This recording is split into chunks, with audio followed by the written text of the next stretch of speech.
मेरे को रिकॉर्डिंग का मैसेज किया, स्क्रीन शेयर नहीं था। Yes ma'am. अच्छा देखो, लास्ट क्लास में हम लोगों ने AS7 स्टार्ट किया था, जो कि कंस्ट्रक्शन कॉन्ट्रैक्ट के ऊपर था, ठीक है। जहां पर ये एक्चुअली एस किस पे बेस्ड था कि जो कॉन्ट्रैक्ट लेता है, ठीक है। दो पार्टी होता है, कॉन्ट्रैक्टर और कॉन्ट्रैक्टी। कॉन्ट्रैक्टर अपने बुक्स ऑफ अकाउंट्स कैसे संभालेगा, कैसे बनाएगा, उसी पे क्वेश्चन है। और हम लोगों को पता है कि इसमें थोड़ा प्रैक्टिकल भी आएगा, ठीक है। थोड़ा नहीं, काफी सारा प्रैक्टिकल पॉइंट रहेगा। तो ये जो है एस प्रैक्टिकल एस ही है, मतलब इसमें थ्योरेटिकल क्वेश्चन कम ही होता है। तो उसमें मैंने एक क्वेश्चन जो है तुम लोग को यहाँ पर लिख के करवाया था, ठीक है। बाकी हम लोग मैथ से कर सकते, मैंने एक या दो एग्जाम्पल दिया था जो भी फाइंड आउट करना होता है यहाँ पर। अब देखो ये वाला क्वेश्चन जो इलास्ट्रेशन 3, इसके आगे का भी जो है करेंगे। पहले इलास्ट्रेशन 3, 6, 7 कर लेते हैं, उसके बाद बाकी क्वेश्चन करेंगे। देखो यहाँ पर इलास्ट्रेशन 3 में क्या बोला है। X limited commenced A construction contract on 1/4/2001। X limited ने 1/4/2001 में एक कंस्ट्रक्शन कॉन्ट्रैक्ट लिया था। द फिक्स्ड कॉन्ट्रैक्ट प्राइस बोला है 2 लाख। तो हम लोगों ने कॉन्ट्रैक्ट प्राइस भी देखा था, फिक्स्ड होता है, कॉस्ट प्लस होता है, ठीक है। फिक्स्ड कॉन्ट्रैक्ट प्राइस का मतलब पहली डील हो गया कि भाई 2 लाख का कॉन्ट्रैक्ट है, मतलब 2 लाख रुपए मिल जाएंगे जब वो कंस्ट्रक्शन कंप्लीट कर लेंगे। या फिर ऐसा नहीं कि कंप्लीट करने पे 2 लाख मिलता है, थोड़ा थोड़ा थोड़ा थोड़ा भी पे आउट होता है, ठीक है। जिसमें हम लोग प्रोग्रेस पेमेंट पढ़े थे, रिटेंशन मनी पढ़े थे। तो यहाँ पर 2 लाख का टोटल कॉन्ट्रैक्ट है, मतलब ये फिक्स्ड प्राइस वाला है। The company incurred 81,000 in 2012 for 45% work and received 79,000 as progress payment from the customer.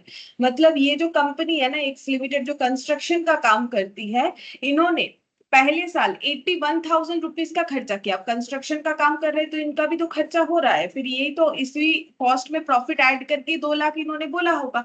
तो बोल रहे कि 81,000 का खर्चा किया है 2001 2002, ठीक है। तो जो भी इंफॉर्मेशन मिल रहा है ना, हम लोग एक काम करते हैं, इसको यहाँ पर लिखते जाते हैं ताकि हमें आसानी से समझ में आ जाए।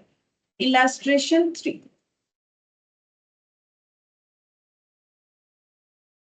2001 और 2002 पहला ईयर कॉन्ट्रैक्ट का, क्योंकि मैंने पहले ही बोला कंस्ट्रक्शन का काम हम लोग का मोर देन 1 ईयर तो होता ही है। तो कॉस्ट इनकर्ड हो चुका है, कॉस्ट इनकर्ड हो चुका है 81,000, ठीक है।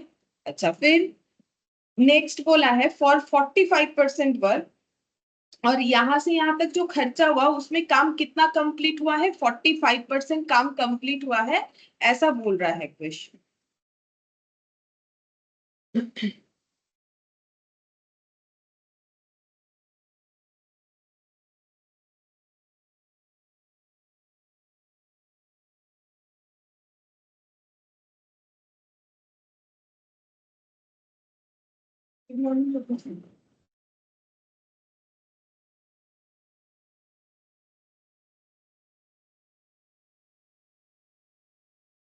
Good morning. 45% जो है कंप्लीट हो गया, इतना खर्चा करके 45% जो है काम कंप्लीट हुआ है, ठीक है। अच्छा, अब नेक्स्ट क्या बोला है देखो, एंड रिसिप्ट 79,000, और इतने काम के ऊपर इन्होंने पेमेंट भी रिसिप्ट कर लिया है। रिसिप्ट क्या है, मतलब जिनका काम करके दिया है ना, उन्होंने इनको पेमेंट कर दिया है। कितने का देखो, बोल रहा है कि 79,000 as progress payment. Progress payment मतलब काम थोड़ा सा हुआ, प्रोग्रेस पेमेंट कर दिया, पूरा कंप्लीट होगा तब बाकी अमाउंट भी मिल जाएगा। मतलब 2 लाख में 79,000 रिसीव हो गया, बाकी अमाउंट जो है कंप्लीट होने पे मिलेगा। अब देखते काम कितने सालों में कंप्लीट होता है। कॉस्ट इनकर्ड इन 2002 2003 89,000, बोल रहा है 2002 2003 में इन्होंने फिर से कॉस्ट इनकर्ड किया, वो तो करना पड़ेगा ना, काम कंप्लीट कहाँ हुआ है, 45% ही तो काम बना है अभी। तो फिर से इन्होंने खर्चा कर लिया, ठीक है। कितना खर्चा किया है देखो, बोल रहा है कि 89,000, ठीक है। 89,000 खर्चा किया है। अभी हमारा काम कितना कंप्लीट हुआ है हम लोग कैसे बताएंगे, यहाँ एक लैंग्वेज देखो क्या बोला है। Cost incurred in 89,000 to complete the rest of the work, मतलब पूरे काम को कंप्लीट करने में बस यही खर्चा करना पड़ेगा, आगे और नहीं करना पड़ेगा। इस लाइन का मतलब तो यही होता है ना, to complete the rest of the work. अगर काम को कंप्लीट कर लेना है तो ओनली 89,000 ही और खर्चा करना पड़ेगा। तो मुझे यहाँ पर बोलो परसेंटेज ऑफ कंप्लीशन फिर कितना होगा। मैम 55%, 100 माइनस 45, हाँ 55%। 55% कंप्लीट कर लिया होगा, क्योंकि बोल दिया है कि सेकेंड ईयर में काम हमारा पूरा बन जा रहा है, तो 55% कंप्लीट हो जाएगा।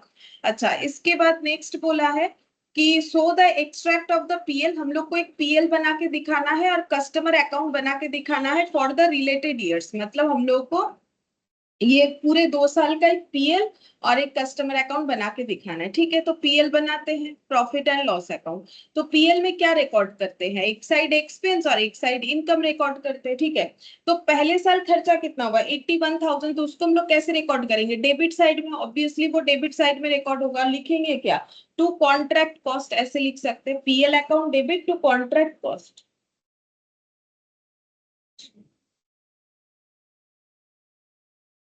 नेटवर्क इशू से अच्छे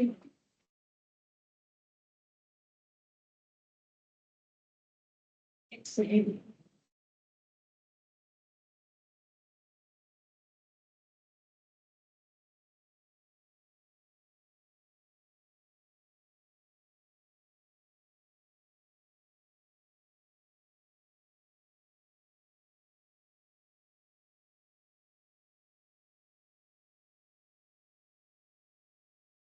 ठीक है सर, अब यहाँ पर लिखेंगे कॉन्ट्रैक्ट कॉस्ट। जैसे हम लोग किसी चीज का खर्चा लिखते हैं, जैसे मेटेरियल कॉस्ट लिखते हैं, वैसे कॉन्ट्रैक्ट कॉस्ट पहले साल 81,000। ठीक है, अब यहाँ पर हम लोग रेवेन्यू रिकॉग्नाइज्ड करेंगे, तब पता चलेगा कि फर्स्ट ईयर कितना प्रॉफिट बुक करना है, क्योंकि हमें A7 तो वही बताता है ना कि हर साल हमें खर्चे को, प्रॉफिट को कैसे रिकॉर्ड करना है। तो ये प्रॉफिट कैसे रिकॉर्ड करना है, हम लोग को प्रॉफिट नहीं, कॉन्ट्रैक्ट का जो वैल्यू है, मतलब पूरा कॉन्ट्रैक्ट खत्म होने पे तो 2 लाख मिलेगा, ये पता है। अच्छा, अब यहाँ पर हम लोग कितना रेवेन्यू रिकॉग्नाइज करेंगे, तो यहाँ पर लिखेंगे इस तरीके से, बाई साइड में आएगा, इनकम को बाई साइड दिखाते हैं, जैसे बाई सेल दिखाते हैं, उसी तरीके से यहाँ पर लिखेंगे बाई कॉन्ट्रैक्ट प्राइस। अब कितना लिखना पड़ता है, रूल्स क्या था, रूल्स देखो लिखा हुआ था कि टोटल रेवेन्यू का परसेंटेज ऑफ कंप्लीशन, ये देखो ये चीज लिखा हुआ था, ये देखो कैसे रिकॉर्ड करना पड़ता है, हम लोगों ने किया भी था, degree of completion, contract revenue into degree of completion करने से हमें पता चलेगा कि हर साल कितना करके हमें रेवेन्यू को रिकॉग्नाइज करना है। ठीक है, कितना परसेंट रेवेन्यू रिकॉग्नाइज, कितना करके रेवेन्यू रिकॉग्नाइज करना है, वो डिपेंड करता है कितना परसेंटेज काम कंप्लीट हुआ है उस पे। ठीक है, ये देखो डिग्री ऑफ कंप्लीशन निकाल लिया, फिर कॉस्ट इनकट के बेसिस पे, फिर contract revenue into degree of completion करने से हमें पता चलेगा कि कितना रेवेन्यू इस साल रिकॉर्ड करे। टोटल रेवेन्यू 2 लाख, मतलब total sale value of the contract 2 lakh, लेकिन 2 लाख का कितना रिकॉर्ड करना चाहिए, जितना जिस साल कंप्लीट होता है। ठीक है, वो मैंने पूरा लिखवाया, उसको पढ़ोगे तो तुम लोग को वो लाइन मिल जाएगा। यहाँ पर 45%, क्योंकि फर्स्ट ईयर 45% ही कंप्लीट हुआ है, तो 2 लाख का 45% होता है 90,000। तो ये क्या है, मेरा सेल वैल्यू, ये क्या है, मेरा कॉस्ट। ठीक है, जैसे बाई सेल्स लिखते हो, टू कॉस्ट लिखते हो, तो यहाँ पर क्या आ जाएगा, बाकी नेट प्रॉफिट आ जाएगा, to net profit, first year का नेट प्रॉफिट आ जाएगा, तो ये माइनस करने से पता चल जाएगा 9।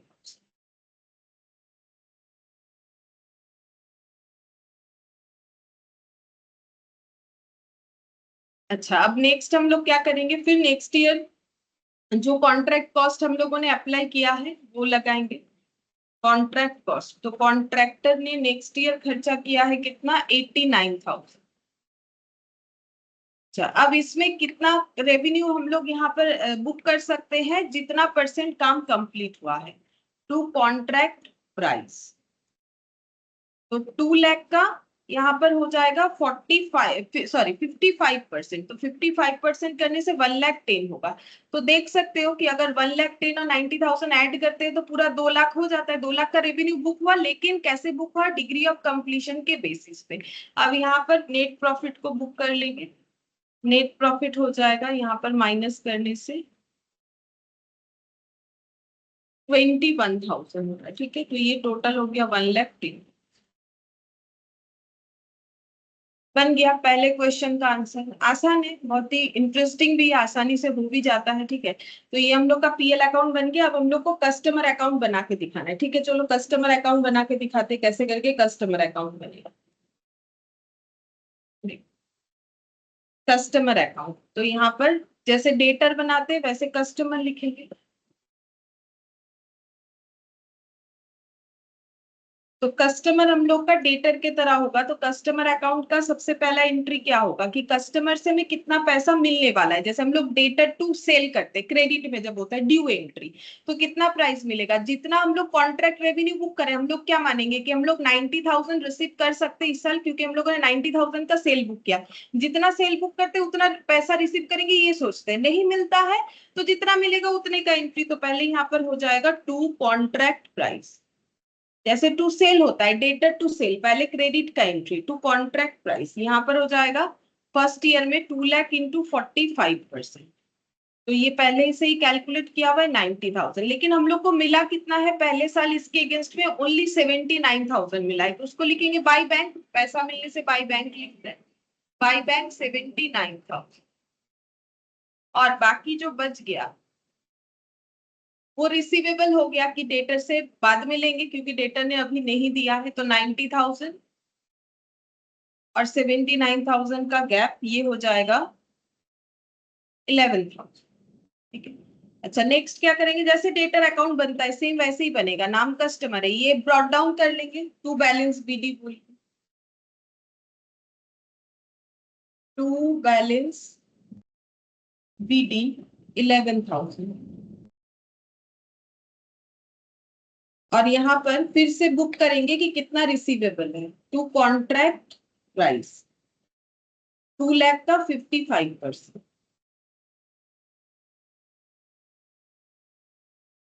1,10,000। अच्छा, अब हम लोग को रिसीव कितना होगा, अब देखो बोला नहीं है कि कितना रिसीव होगा इस साल, कितना रिसीव होगा नहीं बोला है, लेकिन अगर कॉन्ट्रैक्ट ही खत्म हो जा रहा है तो ऑब्वियसली यही एजम्पशन सही होगा ना कि हमें पूरा पैसा मिल जा रहा है बाई बैंक। इसका मतलब पूरा पैसा मिल जा रहा है, यही हम लोग एजम्पशन लेंगे जब काम ही कंप्लीट है, बाकी और क्या लेना देना हो गया।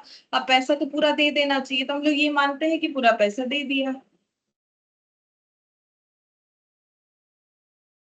1,21,000।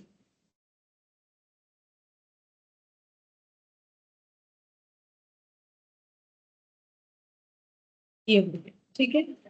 सिंपल इस तरीके से हो गया कैलकुलेशन हम लोग का कि कितना हमें पीएल अकाउंट में डालना है और कितना हम लोगों को कस्टमर अकाउंट में दिखाना है। तो कैसे पीएल अकाउंट बनेगा, कैसे कस्टमर अकाउंट बनेगा, वो भी हम लोगों ने यहाँ पर देखा इस क्वेश्चन के साथ। अच्छा चलो अब नेक्स्ट वाला क्वेश्चन करते हैं। नेक्स्ट वाला क्वेश्चन हम लोग का कौन सा वाला करना चाहिए हम लोग को, सारा ही क्वेश्चन करेंगे। ये देखो यहाँ पर बना हुआ, पहले 6th नंबर करते हैं ताकि हमें एक कंप्लीट ओवरव्यू मिल जाए, क्योंकि 6, 7 ये सब कंप्लीट क्वेश्चन।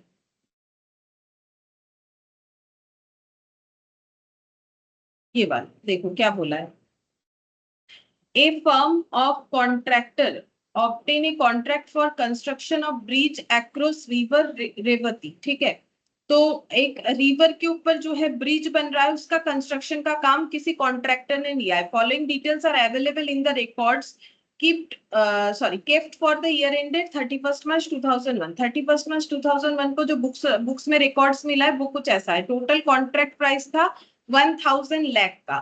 वर्क सर्टिफाइड मैंने लास्ट दिन भी बोला था कि इंजीनियर या फिर आर्किटेक्ट को दे के वर्क को सर्टिफाइड करवाना पड़ता है। मतलब काम बन गया, लेकिन ऐसा नहीं कि ब्रिज वगैरह काम बन गया तो यूज होना स्टार्ट हो जाता है। वो कितना सही बना है उसके लिए ऑथराइज्ड पर्सन आके उसको साइन करते कि भाई ये लोगों के यूज करने के लिए सही है। ऐसा नहीं है कि टूट जाए, लोगों का एक्सीडेंट हो जाए, ऐसा नहीं है। तो वो क्या करना पड़ता है ना, वेरीफाई करवाना पड़ता है, उसी को बोलते हैं यहाँ पर वर्क सर्टिफाइड।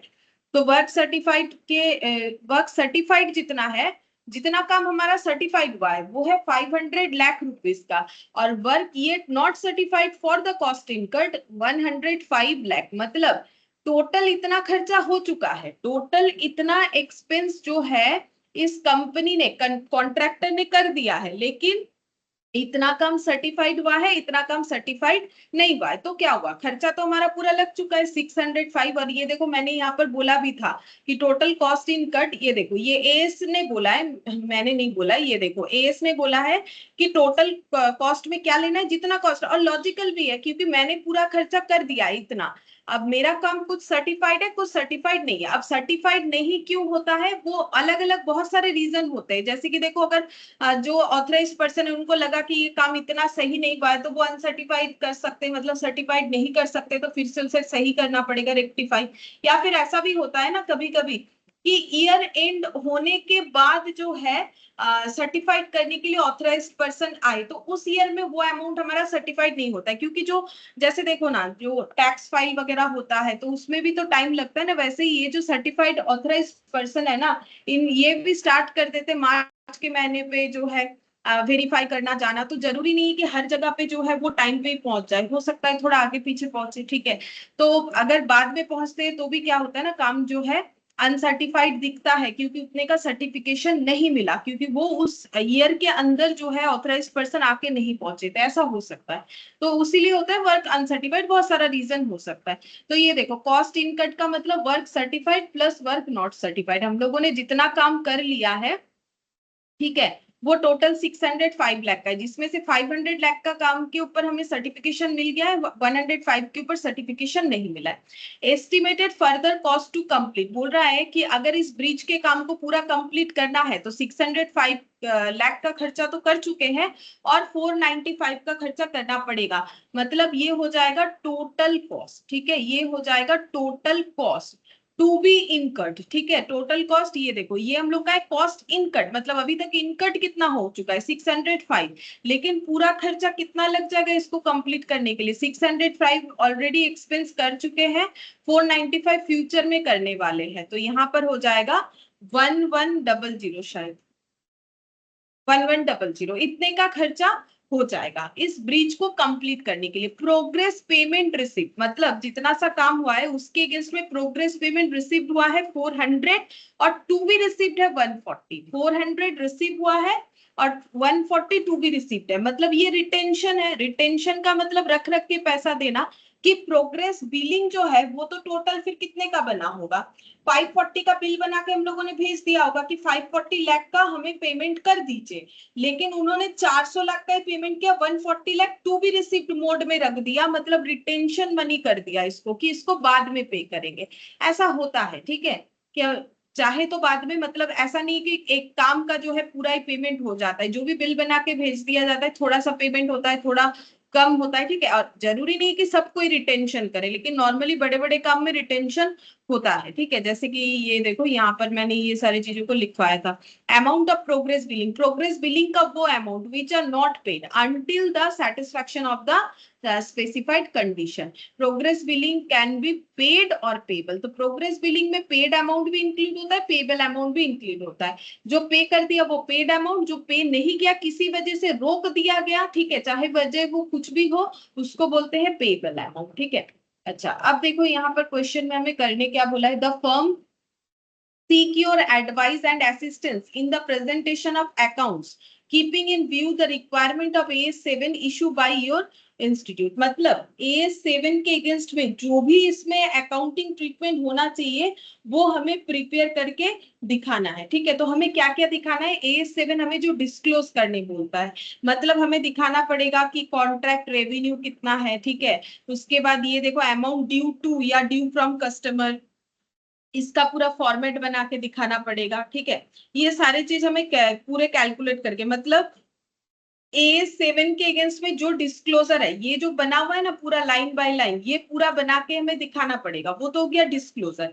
इसके अलावा हमें और क्या दिखाना पड़ेगा, इसके अलावा हम लोग दिखाएंगे कि इस कॉन्ट्रैक्ट में हम लोग का पूरे साल का प्रॉफिट कितना है, ठीक है। ये देखो, अमाउंट ड्यू कैसे निकालना चाहिए, ये कैलकुलेशन ऑफ प्रोविजन, अगर कोई प्रोविजन बन रहा है तो वो हमें कैलकुलेट करके दिखाना पड़ेगा। कॉन्ट्रैक्ट रेवेन्यू हमें कैलकुलेट करके दिखाना पड़ेगा, और यहाँ पर प्रॉफिट्स जो है वो कैलकुलेट करके दिखाना पड़ेगा, ठीक है। तो ये 3-4 जो कैलकुलेशन हम लोगों ने सीखा है सारा दिखाना पड़ेगा। अगर क्वेश्चन में ऐसे बोला है कि AS7 जो इशू हुआ है ICI की तरफ से, ठीक है, उसका पूरी रिक्वायरमेंट फुलफिल कर, ठीक है। तो देखो, सबसे पहले हम लोग क्या निकालेंगे, यहाँ इलास्ट्रेशन 6। यहाँ पर देखते हैं क्या दिया हुआ है। यहाँ पर कॉन्ट्रैक्ट प्राइस दिया हुआ है 1000 लाख, ठीक है, 1000 लाख दिया हुआ है। अब हम लोग को रेवेन्यू देखना है कि कितना हम लोग बुक कर सकते हैं। तो फर्स्ट ईयर में हम लोग का कितना काम कंप्लीट हुआ पहले वो हम लोग कैलकुलेट करेंगे। तो पहले percentage of degree of completion निकालेंगे। ठीक है, वो कितना होगा, कॉस्ट इनकर्ड, और यहाँ cost to be incurred plus हो जाता है कॉस्ट ऑलरेडी इनकर्ड। तो ये देखो यहाँ पर कॉस्ट ऑलरेडी इनकर्ड कितना है, 500 प्लस 105। ठीक है, ये देखो, और यहाँ पर 500 प्लस 105 प्लस यहाँ पर और जो फ्यूचर में कॉस्ट इनकर्ड होने वाला है दैट इज 495 इंटू 100। क्या ये मैंने बताया था फॉर्मूला? देखो मैंने बताया है ये वाला कैसे करके कैलकुलेट करना चाहिए, उस पे लास्ट क्लास में क्वेश्चन भी करवाया था। ये देखो डिग्री ऑफ कंप्लीशन कैसे कैलकुलेट कर, cost इनकट plus estimated further cost या फ्यूचर कॉस्ट इंटू 100 करने से ही डिग्री ऑफ कंप्लीशन आ जाता है कि हम लोगों ने कितना खर्चा कर दिया है, टोटल कितना खर्चा करने वाले हैं। तो यहाँ पर हो जाएगा 605 55%, 55% हो जा रहा है। डिग्री ऑफ कंप्लीशन हो गया 55%। अब हम लोग रेवेन्यू रिकॉग्नाइज कर सकते हैं। तो रेवेन्यू पहले साल कितना रिकॉग्नाइज करेंगे, जितना कॉन्ट्रैक्ट प्राइस है 1000 लाख। तो यहाँ पर लिख देते हैं 1000 इंटू 55%, ये लाख में आंसर आएगा। तो यहाँ पर इन लाख लिख देंगे। तो यहाँ पर आंसर आ जाएगा हम लोग का 550 लाख। ठीक है, ये इन लाख में आ रहा है क्योंकि ये 1000 लाख में। ये रेवेन्यू हो गया। अब हम लोग प्रॉफिट कितना बुक कर सकते हैं, तो जितना कॉस्ट इस बार इनकट किया है वो लेस कर देंगे।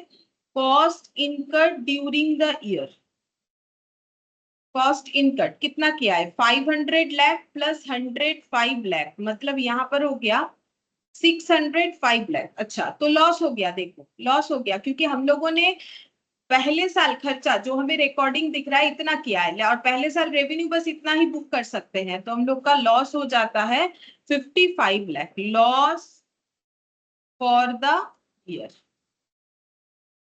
ठीक है, ये हम लोग का हो गया 55 lakh loss for the year, ये निकल के आ। अच्छा, अब ये ड्यूरिंग द ईयर का लॉस हो गया। अब अगर हम लोग को देखो तो हम लोगों ने सबसे पहले क्या निकाला कि फर्स्ट ईयर में हमारा क्या सिचुएशन हुआ। तो फर्स्ट ईयर में हमारा जो है लॉस दिख रहा है। अच्छा, अब नेक्स्ट देखो यहाँ पर अगर हमें टोटल लॉस दिखाना है वो भी हम लोग कैसे दिखा सकते हैं। टोटल रेवेन्यू, टोटल रेवेन्यू है हम लोग का 1000 लाख,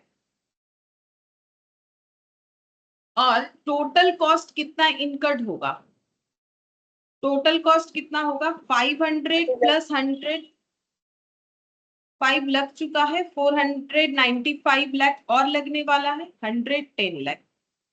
तो यहाँ पर हो जाएगा 100। ठीक है, ये हो जाता है हम लोग का टोटल लॉस। ठीक है, इस कॉन्ट्रैक्ट का हम लोग का टोटल लॉस कितना होगा वो हम लोगों ने कैलकुलेट किया कि टोटल लॉस हम लोग का हो जाएगा यहाँ पर 100 लाख। अच्छा, अब ऑलरेडी लॉस रिकॉग्नाइज कितना है, अच्छा इस पे ये भी कर लेते हैं।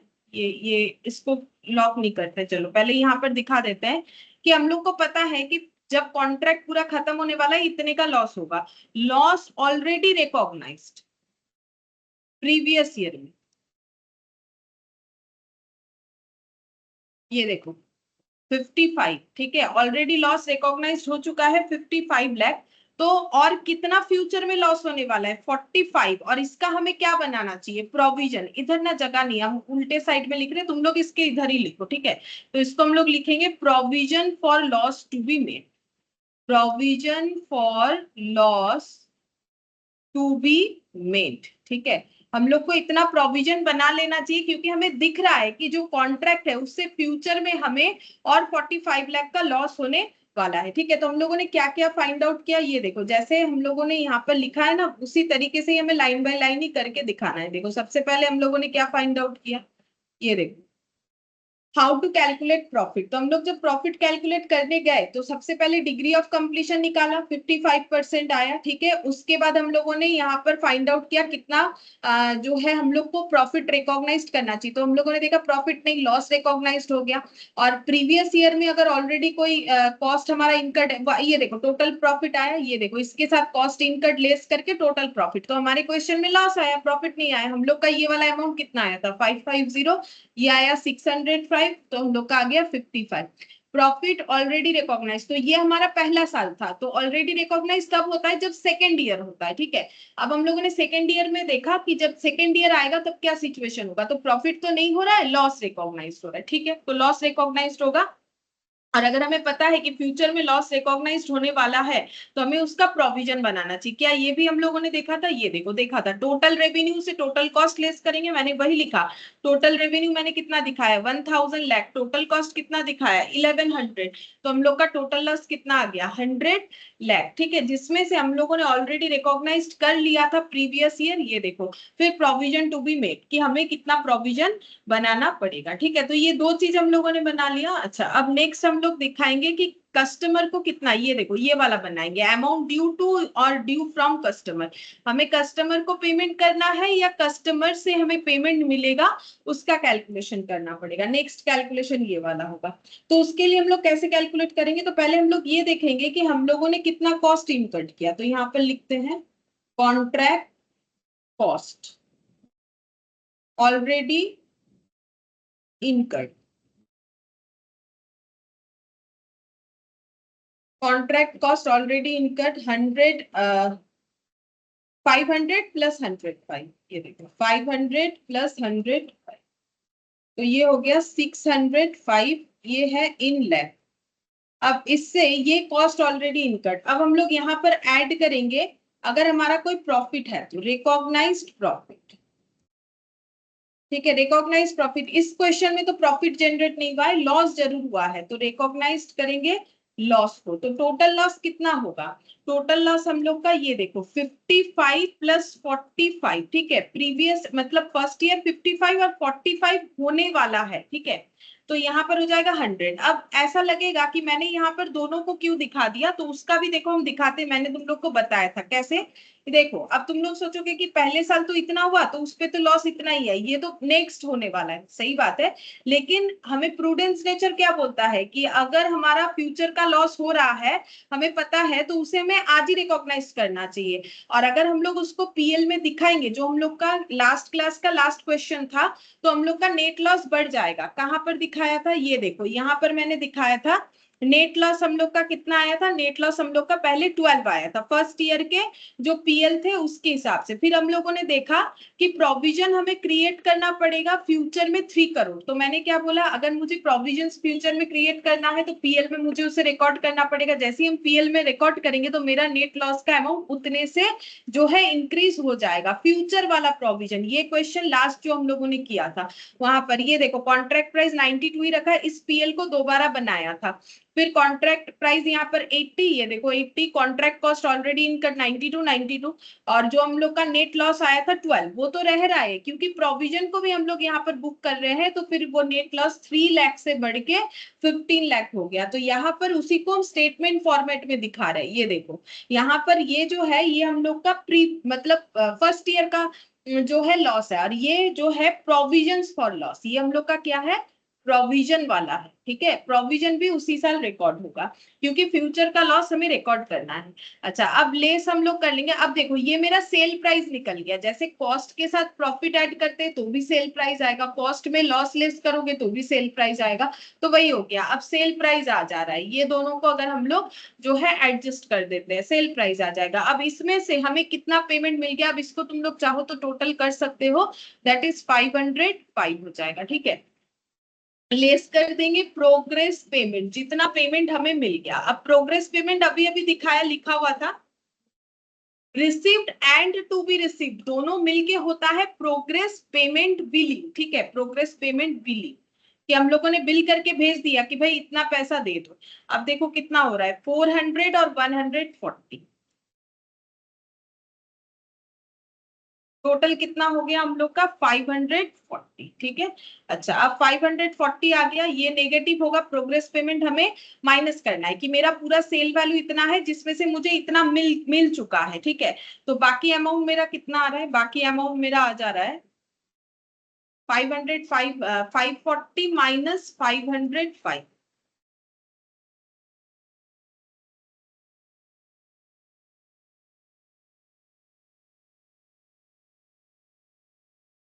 35, ठीक है। और ये नेगेटिव में आ रहा है, अगर ये नेगेटिव में आता है तो उसको हम लोग बोलते हैं अमाउंट ड्यू टू कस्टमर। हमें ही कस्टमर को इतना रिटर्न करना पड़ेगा, क्यों? क्योंकि सेल वैल्यू तो निकला इतना, उनका पेमेंट इतना रहेगा, तो फिर हमें उनको 35 रिटर्न कर देना है। ओनली 505 जो मेरा सेल वैल्यू निकल के आ रहा है उतना ही हम लोग रख सकते हैं। क्या इसका फॉर्मेट भी हम लोगों ने लिखा था? बिल्कुल लिखा था, देखो हम दिखाते हैं, यूज नहीं किया बट लिखा था, ये देखो। ये देखो कॉन्ट्रैक्ट कॉस्ट इनकट, तो मैंने अभी कॉन्ट्रैक्ट कॉस्ट इनकट कितना दिखाया 605, इनकट मतलब जितना खर्चा कर चुके हैं। प्रॉफिट इस क्वेश्चन में था नहीं, लॉस हम लोग का था टोटल 100 जितना रिकॉग्नाइज कर सकते हैं। Progress payment received and receivable तो दोनों मिला के मैंने यहाँ पर कर दिया 540। अब ये आंसर अगर पॉजिटिव आ रहा है तो ड्यू फ्रॉम कस्टमर, मतलब हमें कस्टमर से मिलेगा, और अगर नेगेटिव आ रहा है तो हमें कस्टमर को देना पड़ेगा, जो कि हमारा लाइबिलिटी कहलाएगा। बैलेंस शीट में अगर बैलेंस शीट बनाते हो तो लाइबिलिटी में दिखाना पड़ेगा। तो ये हम लोग का ये हो गया, देखो अमाउंट ड्यू टू कस्टमर, ठीक है। तो हम लोग को इसको क्या लिखना है, अमाउंट ड्यू टू कस्टमर, इस तरीके से बनेगा। तो इसमें क्या ध्यान रखना है, देखो हम लोग ये निकाल रहे हैं कि कस्टमर से हमें कितना पैसा मिलेगा या देना पड़ेगा। तो हम लोगों ने जितना हम लोग को निकालना पड़ेगा, देखो तो उसके लिए क्या निकालना पड़ेगा, सेल प्राइस। सेल प्राइस जितना भी हम लोगों ने बताया उस पे कस्टमर ने जितना हम लोगों को पेमेंट कर दिया है, ठीक है, या फिर जितना जितने का हम लोगों ने बिल बना लिया कि भाई इतना पैसा हमें दे दीजिएगा। अब उसमें कम या ज्यादा, जैसे मान लो मेरा सेल प्राइस है 100 और बिल मैंने बना के भेज दिया है यहाँ पर 120, तो मुझे तो 20 रिटर्न करना पड़ेगा कस्टमर को। और अगर मैंने 90 का भेजा है तो हम उससे 10 रुपए और लेंगे, वही चीज यहाँ पर बना है। तो सेलिंग प्राइस निकालने के लिए कॉस्ट प्लस प्रॉफिट या कॉस्ट माइनस लॉस होता है। तो ये देखो कॉस्ट प्लस प्रॉफिट, प्रॉफिट तो यहाँ था नहीं तो कॉस्ट माइनस लॉस हो गया। अब जब लॉस होगा तो फ्यूचर वाला लॉस भी यहाँ पर रिकॉर्ड हो जाएगा, ठीक है। उसके बाद हम लोग यहाँ पर देखेंगे कि सेल प्राइस कितना आया, प्रोग्रेस पेमेंट का जो बिल बना था वो कितना बना था, वो 540 लोगों ने ज्यादा का बिल बना दिया जबकि इतना सेल प्राइस निकल के आ रहा है। तो फिर अमाउंट ड्यू टू कस्टमर हम लोग को हो जाएगा 35 इन लैख, ठीक है। तो ये 35 लाख हम लोग का आंसर आ जाएगा। ये हम लोगों ने बना लिया कि अमाउंट ड्यू टू कस्टमर जो है वो कितना हुआ, ठीक है। अब वो कैलकुलेट करने से पता चलेगा ड्यू टू होगा कि ड्यू फ्रॉम होगा। अच्छा, अब नेक्स्ट देखते हैं, इसके बाद हमें क्या करना है, एज पर A7 हमें डिस्क्लोजर लिख के दिखाना, रेलिवेंट डिस्क्लोजर्स। अच्छा, अब ये डिस्क्लोजर का जो प्रोफोर्मा है ना, वो जैसा एस हमें बोला है वैसे ही दिखाना पड़ेगा, ठीक है। तो प्रोफोर्मा में हमें सबसे पहले क्या बताना पड़ेगा, क्या चीज डिस्क्लोज करना चाहिए, ये देखो सबसे पहले कॉन्ट्रैक्ट रेवेन्यू डिस्क्लोज करना चाहिए। फिर यहाँ पर जो मेथड्स है टू डिटरमाइन कॉन्ट्रैक्ट रेवेन्यू, वो नहीं भी लिखेंगे तो चलेगा। देखो जो जो अमाउंट हमें पता है वो ये लिखना पड़ेगा, ये लिखना पड़ेगा, ये अगर कोई एडवांस रिसीव करे वो लिखना पड़ेगा, जो कि है नहीं इस क्वेश्चन में। मतलब काम शुरू करने के पहले अगर कोई पैसा रिसीव करता है एडवांस, रिटेंशन मनी अगर होगा, अमाउंट ड्यू टू या ड्यू फ्रॉम कस्टमर, ये कुछ पॉइंट्स हमें लाइन बाय लाइन लिख के दिखाना पड़ेगा। अच्छा, सबसे पहले हम लोग यहाँ पर लिख लेंगे कॉन्ट्रैक्ट रेवेन्यू।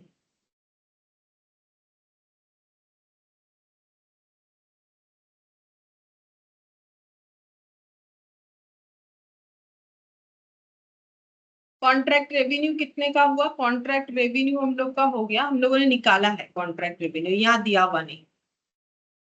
ये देखो हम लोग का चला गया। हाँ ये देखो, मतलब पहले साल का 550, हम लोग ये तो 1 ईयर का ही कर रहे हैं ना, तो कॉन्ट्रैक्ट रेवेन्यू हो रहा है 550। ये 100 ये यहाँ पर दिया हुआ था, ये देखो 1000 लाख, इसका हम लोगों ने पहले साल का दिखाना है तो 550। फिर दिखाएंगे कॉस्ट इनकट, तो कॉस्ट इनकट हम लोग का 605, 605 कैसे आया है, ये देखो ये वाला 500 प्लस 105। इसके बाद हम लोग दिखाएंगे recognised loss. Loss current year का 55 और प्रोविजंस फॉर लॉस 45, तो टोटल करके 100। फिर यहाँ पर रिटेंशन कितना पैसा नहीं दिया गया, और प्रोग्रेस बिलिंग देखो रिटेंशन कितना है, टू बी रिसीव्ड जो है 140, और प्रोग्रेस बिलिंग जब लिखेंगे तो to be received and received दोनों लिखना है, 400 प्लस 140।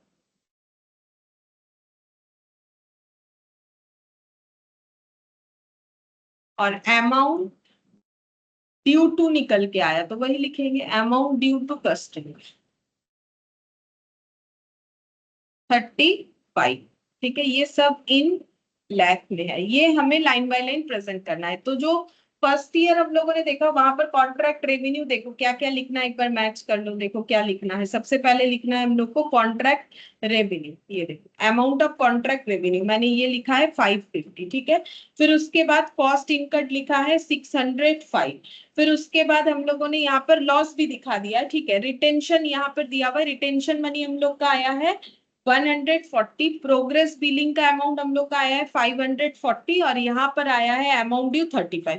तो यहाँ पर टोटल 3 और 2 5, मैंने एक एक्स्ट्रा लिखा है, लॉस को दिखाया है। ठीक है, लॉस को दिखाया है। अच्छा, cost incurred and recognise profit, ये देखो मैंने एक साथ लिख दिया है ना। तो ये देखो कॉस्ट इनकट, अब प्रॉफिट नहीं था तो लॉस को दिखाना पड़ेगा, तो ये 605 और ये 100 हो गया। जितना सारा मैंने दिखाया सारा चीज लिख लिया। एडवांस रिसिप्ट इस क्वेश्चन में नहीं था तो वो 0 हो जाएगा, चाहो तो लिख के ऐसे हाइफन दे सकते हो। ठीक है, बाकी सारे चीज जो है लिख दिए हैं। तो A7 का अकॉर्डिंग अगर हमें बनाने के लिए बोले तो इस तरीके से प्रिपेयर करना पड़ेगा। देख लो यहाँ पर भी कैसे किया है। सबसे पहले टोटल फोर्सेबल लॉस दिखा दिया है, फिर यहाँ पर दिखाया है कि कितना, वही परसेंटेज कंप्लीशन करके यहाँ पर लाइन बाय लाइन उस तरीके से अपने हिसाब से दिखाया। बाकी ये देखो डिस्क्लोजर सेम ही है। वो ये देखो मेथड इन्होंने डिस्क्लोज किया है तो हम लोग भी कर सकते हैं। ये देखो contract expenses, recognised profit, sorry loss, और यहाँ पर प्रोग्रेस बिलिंग, और ये हो गया retention, gross amount due to customer. Line by line नहीं लिख के आगे पीछे भी लिखोगे तो चलेगा, लेकिन सारे चीज दिखाना है। मेथड ऑफ रेवेन्यू रिकॉग्नाइज कैसे किया है हम लोगों ने, use of percentage completion method. ठीक है, तो ये चीज लिख दो कैसे। मेथड्स जो है ये नीचे लिख देते हैं, मेथड्स लिख सकते हैं क्योंकि वो A7 का डिस्क्लोजर रिक्वायरमेंट है, तो लिख लो मेथड्स। इसके बाद मेथड्स आ जाएगा यहाँ पर, method of revenue recognition, method of revenue recognition, degree of completion, percentage, use of percentage completion method, percentage of completion. ठीक है, ये हो गया। अच्छा, इसके बाद हम लोगों को method of determining state of completion based on proportionate cost, वो यूज किया है। ठीक है, हम लोग सिर्फ डिग्री ऑफ कंप्लीशन लिखने से भी होगा। स्टेट ऑफ कंप्लीशन जो है वो कैसे निकाला है, मतलब बोल रहे हैं कंप्लीशन हम लोगों ने कैसे निकाला, प्रोपोर्शनेट करके कॉस्ट को। ये देखो ये कॉस्ट को प्रोपोर्शनेट करके ही ना निकाला। ये देखो ये डिग्री ऑफ कंप्लीशन, ये मेथड यूज किया, लेकिन उसमें हम लोगों ने क्या अप्लाई किया, ये वाला प्रोपोर्शनेट ऑफ कॉस्ट। 55 डिग्री को निकालने के लिए कॉस्ट का प्रोपोर्शन का यूज किया, वही चीज बोल रहे हैं। चाहो तो उसे भी लिख सकते हो, method of determining state of completion, method of determining state of completion. कैसे निकालेंगे कि कितना कंप्लीट हुआ है, स्टेट ऑफ कंप्लीशन। तो उसमें हमें कौन सा मेथड लिया है, based on proportionate cost, based on proportionate cost. Cost को हम लोगों ने प्रोपोर्शनेट करके वो स्टेट ऑफ कंप्लीशन निकाला, फिर उसका यूज करके रेवेन्यू रिकॉग्नाइज किया। ठीक है, और इसको जो लॉस है इसको ऐसे नेगेटिव में दिखा दो 100। ठीक है, ये लॉस हो जाएगा। इस तरीके से दिखाना पड़ेगा। तो क्या क्या निकालना पड़ेगा, सबसे पहले डिग्री ऑफ कंप्लीशन निकालेंगे ताकि कितना रेवेन्यू रिकॉग्नाइज्ड होगा, करंट ईयर वो पता चल जाएगा। फिर देखेंगे प्रॉफिट हुआ कि लॉस, उसके बाद अगर लॉस होता है तो हमें तुरंत चेक करना पड़ेगा फ्यूचर में कितना लॉस होने वाला है, तो provision for loss to be made वो देखना पड़ेगा। उसके बाद हम लोग यहाँ पर अमाउंट ड्यू टू या ड्यू फ्रॉम कस्टमर जो भी आएगा उसका कैलकुलेशन करेंगे। आफ्टर दैट ये प्रेजेंटेशन करेंगे, जिसमें ये मेथड्स को मैंने ऐड कर दिया, पहले नहीं लिखा था, यहाँ से ही देख के मैंने लिख दिया और मैंने बता भी दिया देखो क्यों ये मेथड हम लोगों ने इस तरीके से लिखा है। हम लोग रेवेन्यू को कैसे रिकॉग्नाइज करते हैं, परसेंटेज ऑफ कंप्लीशन या डिग्री ऑफ कंप्लीशन निकाल के। डिग्री ऑफ कंप्लीशन निकालने के लिए हम लोग कॉस्ट का प्रोपोर्शन मेथड यूज करते हैं। अच्छा, अब इसके बाद हम लोग ये वाला क्वेश्चन करेंगे, इलास्ट्रेशन 7। देखते हैं इसमें क्या बोला है।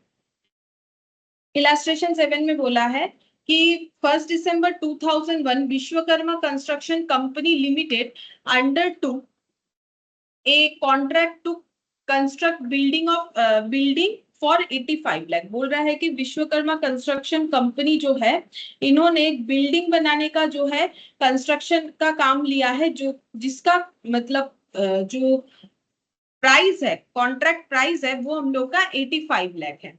On 31st March 2002, the company found that it had already been spent 64,99,000 on the construction.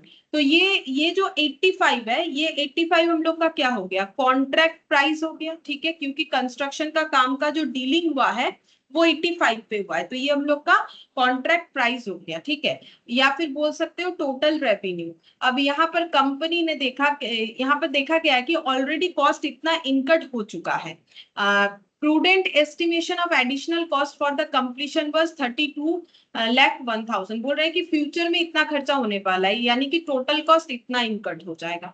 What amount should be recognized in the statement of profit and loss for the year ended 31st March 2002? हमें बोला है 31st March 2002 को कितना profit या loss जो भी हो रहा है वो हम लोग रिकॉग्नाइज करेंगे as per provision of the accounting standard AS7। AS7 के अकॉर्डिंग हमें कितना जो है प्रॉफिट या लॉस जो भी आएगा वो हमें रिकॉग्नाइज करना है, वो पूछा गया है, ठीक है। तो हम लोग पहले साल देखते हैं, पहले देखेंगे कि फर्स्ट ईयर में हमारा कितना प्रॉफिट या लॉस हुआ। तो इलास्ट्रेशन से सेम तरीके से करना है, ठीक है। तो सबसे पहले हम लोग यहाँ पर क्या कैलकुलेट करेंगे कि कितना हम लोगों का डिग्री ऑफ कंप्लीशन है, सबसे पहले वही कैलकुलेट करना पड़ेगा, ठीक है। चलो डिग्री ऑफ कंप्लीशन निकालते हैं, एक्सेल। सबसे पहले निकालेंगे डिग्री ऑफ कंप्लीशन।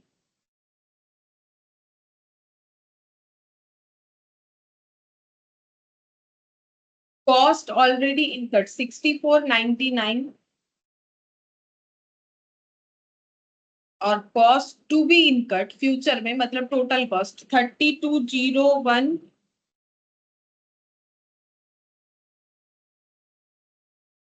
इतना हो गया, डिवाइडेड ये ऊपर आ जाएगा 64,99। Cost already incurred divided by total cost to be incurred into 1 है 64,99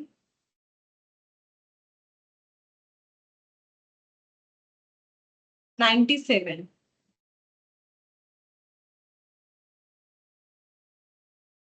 लाख 67%. 67% ये हो गया।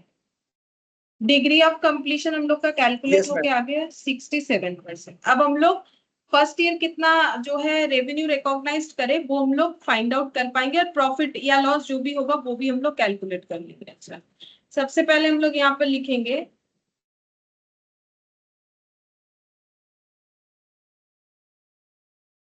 तो इसमें हम लोग लिखते हैं टोटल। देखो हम लोग को क्या कैलकुलेट करने बोला है, हम लोग को बोला है कि 2002 का कितना होगा, ठीक है। तो ये 1 दिसंबर को काम लिया गया था, 31 मार्च 2002 को कंपनी ने इतना खर्चा किया था, ठीक है। चलो अब हम लोग यहाँ पर लिखेंगे कि टोटल, एक मिनट, टोटल नहीं, पहले लिखते revenue recognition, revenue recognition first year हो जाएगा। टोटल रेवेन्यू के ऊपर इतना, तो टोटल रेवेन्यू है 85 लाख, इसके ऊपर 67%, जितना कंप्लीट हुआ उतना ही रेवेन्यू रिकॉग्नाइज करना। 56.95 मतलब 56,95,000। ये हो गया हम लोग का revenue recognize during the year. Minus कर देंगे cost incurred during the year. तो कॉस्ट इनकट हम लोग का कितना है, 64,99,000। तो लॉस हो गया। देखो कॉस्ट ज्यादा इनकट है लेकिन रेवेन्यू उतना रिकॉग्नाइज नहीं कर पाएंगे, तो लॉस हो गया -64.9। 8.04 मतलब 8,04,000। ये हो गया लॉस रिकॉग्नाइज। ठीक है। तो जैसे ही हम लोग को पता चला कि हम लोग का फर्स्ट ईयर लॉस रिकॉग्नाइज हो रहा है, अब हम लोग को निकालना पड़ेगा कि पूरा लॉस हम लोग का कितना होने वाला है, मतलब फ्यूचर का लॉस। तो इसका प्रोविजन बनाना पड़ेगा, क्योंकि यहाँ पर लॉस हुआ है तो प्रोविजंस फॉर लॉस वो में कैलकुलेट करना पड़ेगा। वो कैसे कैलकुलेट करते, टोटल रेवेन्यू पे, अभी अभी किया था। तो देखो टोटल रेवेन्यू हम लोग का कितना है, 85 लाख। इस पे टोटल कॉस्ट कितना लगेगा, 97 लाख। ये तो अभी अभी कैलकुलेट किया, 97 लाख। ये पूरे रेवेन्यू को पाने के लिए हमें 97 लाख का खर्चा करना पड़ेगा। तो टोटल लॉस आ जाएगा, टोटल लॉस हो जाएगा 12 लाख। और loss already recognized, loss already recognized 8,04,000। तो प्रोविजंस कितने का बनेगा, यहाँ पर माइनस करने से ही पता चलेगा, 3,96,000। ठीक है, इतने का बन जाएगा provisions to be made. Provisions to be made, इतने का हमें प्रोविजंस बनाना पड़ेगा। ठीक है, यही पूछा था। देखो बेसिकली यही पूछा था कि AS7 के अकॉर्डिंग क्या होगा। अब देखो यहाँ पर क्या किया है, पहले टोटल फोर्सिनेबल लॉस निकाला है। ये देखो मेरा भी आया है 12 लाख। ठीक है, ये करने का प्रोसेस है, ये इन्होंने इस तरीके से किया, हम लोग इसको बाद में भी कर सकते हैं। उसके बाद यहाँ पर डिग्री ऑफ कंप्लीशन उसके नीचे निकाल रखा है। ठीक है, फिर यहाँ पर निकाला है कि प्रोपोर्शनेट कितना रिकॉग्नाइज कर सकते हैं। मैंने लाइन बाय लाइन ही किया है। ठीक है, तो फिर किसी एक तरीके से ही हमें फॉलो करके चलना चाहिए। अब मैट और ये सेम ही है, कोई भी एक तरीके से कर सकते हो। तो मेरे हिसाब से तो फर्स्ट ईयर का देखने के बाद उस तरीके से करोगे तो ज्यादा आसान। फिर ये यहाँ पर एक्सपेक्टेड लॉस दिखाया है कि पूरा 12 लाख है, कॉन्ट्रैक्ट रेवेन्यू, फिर कॉन्ट्रैक्ट कॉस्ट, फिर actual loss amount to be. यहाँ पर बोल रहा है कि प्रोविजंस कितने का बनेगा, 3,96,000। तो मैंने अपने तरह से निकाला है, तुम लोग भी ऐसे कर सकते हो। ये भी प्रोसेस है, कैसे भी कर सकते हो। इन्होंने अपना प्रेजेंटेशन रखा है, मैंने अपने हिसाब से लिखा है, तुम लोग को जो ठीक लगे उसके बेसिस पे कर सकते हो।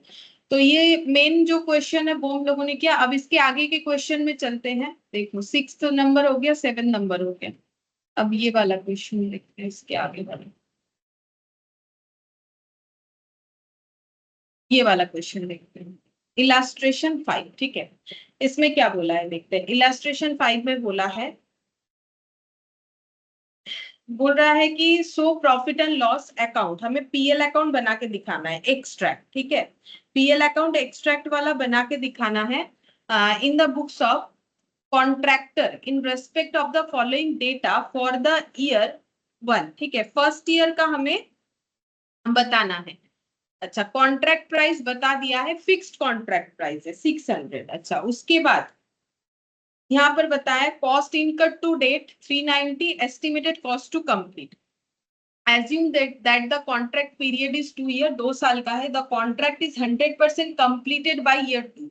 अच्छा, तो पहले साल जितना काम हुआ है उसके बाद जो है 100% कंप्लीट हो जाएगा, 2 साल में हो जा रहा है। Actual cost incurred in the same as total estimated cost to complete, cost incurred to date plus estimated cost to complete. क्या बोला है, एक्चुअल कॉस्ट इनकट जो है वो सेम एज टोटल, मतलब जितना एस्टिमेट किया था एक्चुअली में भी उतना ही खर्चा हुआ, ना कम ना ज्यादा।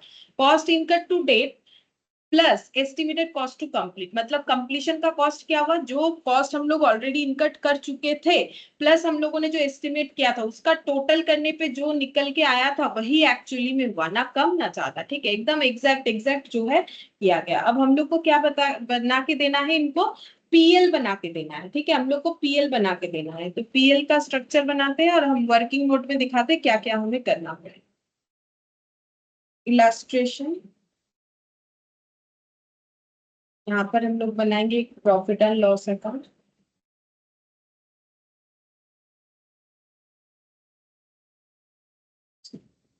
दो साल का बनेगा, ठीक है। तो यहाँ पर देखते हैं अगर लॉस हुआ तो एक ही साल में पूरा वो कंप्लीट, मतलब लॉस तो फ्यूचर लॉस हम लोग रिकॉग्नाइज कर देंगे ना। टू कॉन्ट्रैक्ट कॉस्ट, इधर हम लोग खर्चा लिखते हैं और इधर हम लोग रेवेन्यू जो है वो लिखते हैं बाय कॉन्ट्रैक्ट प्राइस। अभी आज स्टार्टिंग में ही देखा हम लोगों ने।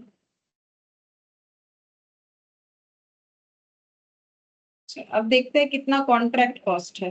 कॉन्ट्रैक्ट प्राइस 600 है, लेकिन उसमें से हम लोग रिकॉग्नाइज कितना करेंगे, जितना कंप्लीशन हुआ है। तो 600 इंटू डिग्री ऑफ कंप्लीशन लगाएंगे। और कॉस्ट इनकट कितना है वो देखते हैं, वो तो क्वेश्चन ही हमें बताएगा। 390। तो ये पूरा हमारा कैसे बन रहा है, इन थाउजेंड।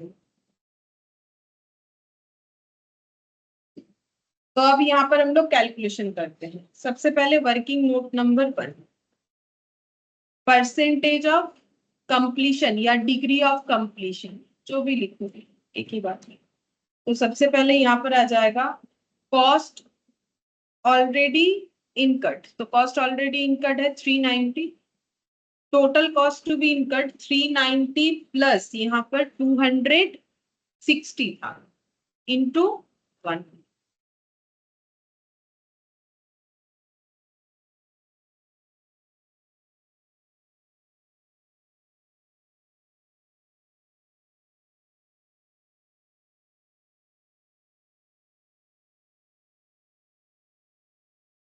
60%, ठीक है। तो फर्स्ट ईयर में हम लोग रिकॉग्नाइज करेंगे 60%। 60% का मतलब हो जाएगा 360, ये हो जाएगा।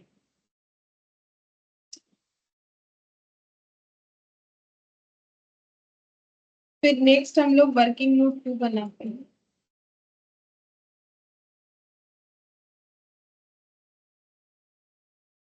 अब यहाँ पर देखो 360 कॉन्ट्रैक्ट प्राइस है और 390 कॉन्ट्रैक्ट कॉस्ट है। तो ऑब्वियसली हम लोग का लॉस होगा। तो लॉस होगा तो हमें ये फाइंड आउट करना पड़ेगा कि कितना लॉस हो रहा है, ठीक है। तो हम लोग इसके बाद कैलकुलेट करेंगे फिर से। यहाँ पर परसेंटेज ऑफ कंप्लीशन तो हमें पता है कितना होगा, क्योंकि यहाँ 60% है। तो हम यहाँ पर लिख देते हैं परसेंटेज ऑफ कंप्लीशन हो जाएगा, कैलकुलेट नहीं करके ही निकालेंगे, ठीक है। 100 माइनस 60%, 40%। क्यों? क्योंकि क्वेश्चन में बोला है कि सेकेंड ईयर जब आएगा ना, सेकेंड ईयर जब आएगा तो ये कंस्ट्रक्शन का काम कंप्लीट हो रहा है। तो पहले 60% हुआ था, तो अभी और 40% होगा। और रेवेन्यू रिकॉग्नाइज फिर हम लोग का कितना हो जाएगा, ये देखो। रेवेन्यू रिकॉग्नाइज्ड, रेवेन्यू रिकॉग्नाइज्ड हम लोग का हो जाएगा 600 इंटू 40%।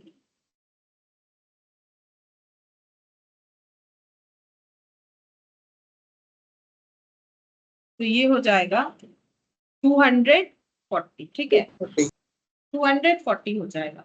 अच्छा, अब प्रोविजंस कितना बनना चाहिए? तो प्रोविजंस हम लोग ऐसे भी निकाल सकते हैं जैसे भी दिखा रहे हैं, या फिर जैसे पहले किया वैसे भी निकाल के दिखा सकते हैं। हम दोनों तरीके से दिखा देते हैं। ये देखो working note number 3, provisions to be created. क्योंकि लॉस होगा तो प्रोविजंस तो क्रिएट करना पड़ेगा। कितना हो जाएगा? रेवेन्यू 240। हम अगर सेकेंड ईयर को लेके करते हैं कि हम लोग 240 रिकॉग्नाइज कर सकते हैं। और यहाँ पर फ्यूचर में हमें कॉस्ट कितना देना पड़ेगा, देखो दोनों तरीके से हो जाएगा, समझने से मतलब है।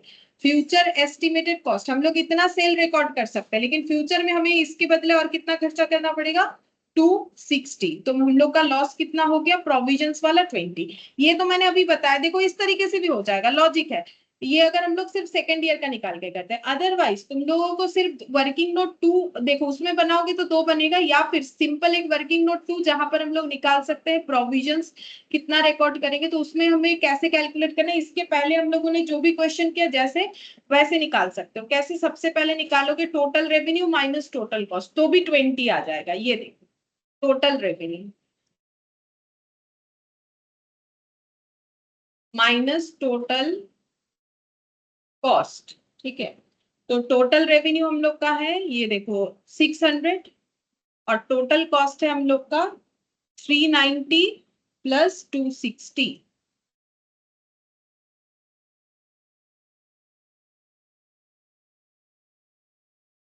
650, ठीक है। तो अब ये दोनों का डिफरेंस निकालेंगे तो 50 हो गया।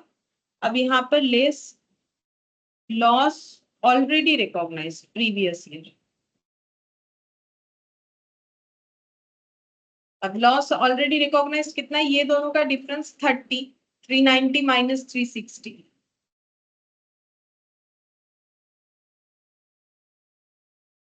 30, ठीक है। तो यहाँ पर कितना हो जाएगा 20 प्रोविजंस टू बी मेड। एक ही बात है, जैसे अभी तक करवाया वैसे करेंगे तो ये बन जाएगा, ये भी सही है, ये भी कोई गलत थोड़ी ना है।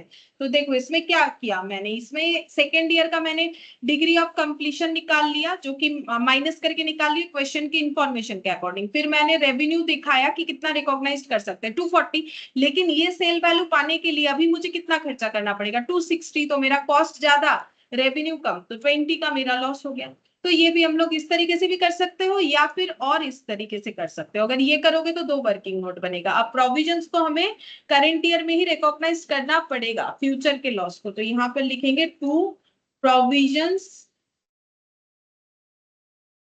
For loss.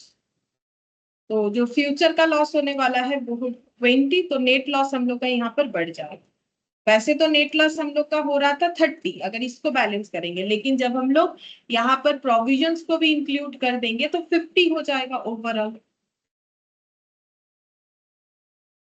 410, 400, इस तरीके से।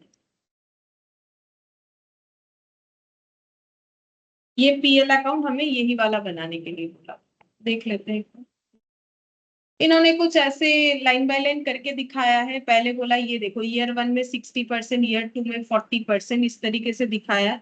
तो ये प्रेजेंटेशन से तो मुझे लगता है कि हम लोगों ने जो किया वो काफी आसान है। ये देखो सिंपल सा प्रेजेंटेशन है, यहाँ देख लो। ये देखो 390, 360, ये देखो नेट लॉस किया है ईयर 1। अच्छा हाँ, ईयर 2 का मैंने नहीं दिखाया, वो भी दिखा देते हैं। ये देखो ईयर 1 का हम लोग का बन गया कॉन्ट्रैक्ट प्राइस 360, ये देखो सेम वैसे ही बनेगा जैसे ही बना लो। अब ये ऊपर का प्रेजेंटेशन से तो मुझे लगता है हम लोग जो सिंपल कर रहे हैं वो ज्यादा आसान है, ठीक है। अब ये जो ईयर 2 वाला है वो जो बना है वो दिखा देते हैं।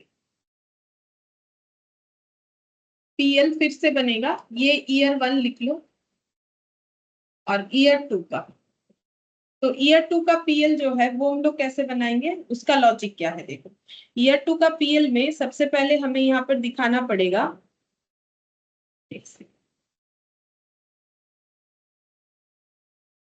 यहाँ पर एक बार क्वेश्चन में आते हैं। कितना कॉस्ट इनकट किया था 260, तो यहाँ पर लिखेंगे टू कॉन्ट्रैक्ट कॉस्ट।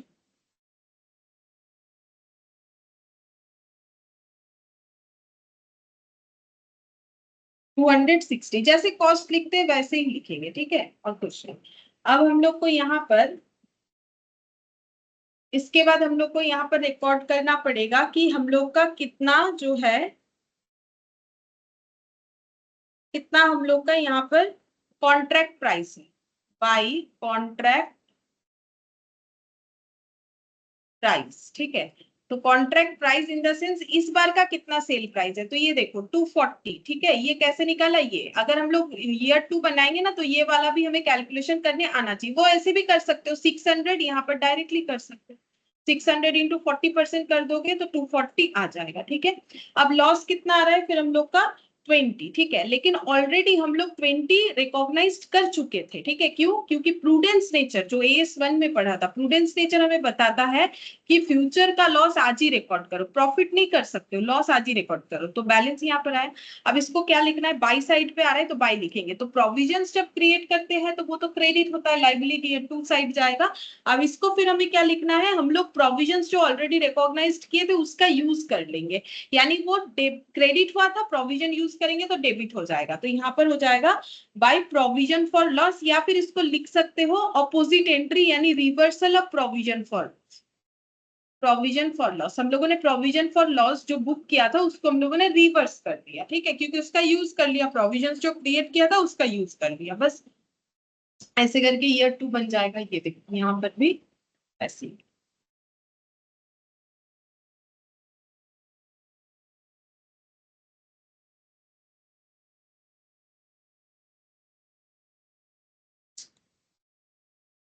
ठीक है, अब आगे के क्वेश्चन में चलते हैं। ये हम लोग का हो गया 5th नंबर, ठीक है। इसके प्रीवियस वाला क्वेश्चन देखते हैं।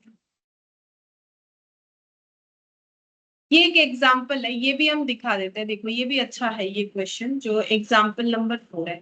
X limited commenced a construction contract on 1/4/2001. The contract price agreed was reimbursable cost plus 10%। तो कॉन्ट्रैक्ट प्राइस यहाँ पर फिक्स्ड वाला नहीं है, कॉन्ट्रैक्ट प्राइस कैसा है, कॉस्ट प्लस 10%। मतलब इसका मैंने बताया था कि जो भी कॉस्ट होगा वो बता दिया जाएगा कॉन्ट्रैक्टर की तरफ से कॉन्ट्रैक्टी को, और उसके ऊपर 10% का वो प्रॉफिट लेने वाले हैं। ये फिक्स्ड 10% फिक्स्ड होता है। अब ये कोई परसेंटेज में भी बता सकता है या फिर अमाउंट में भी बता सकता है।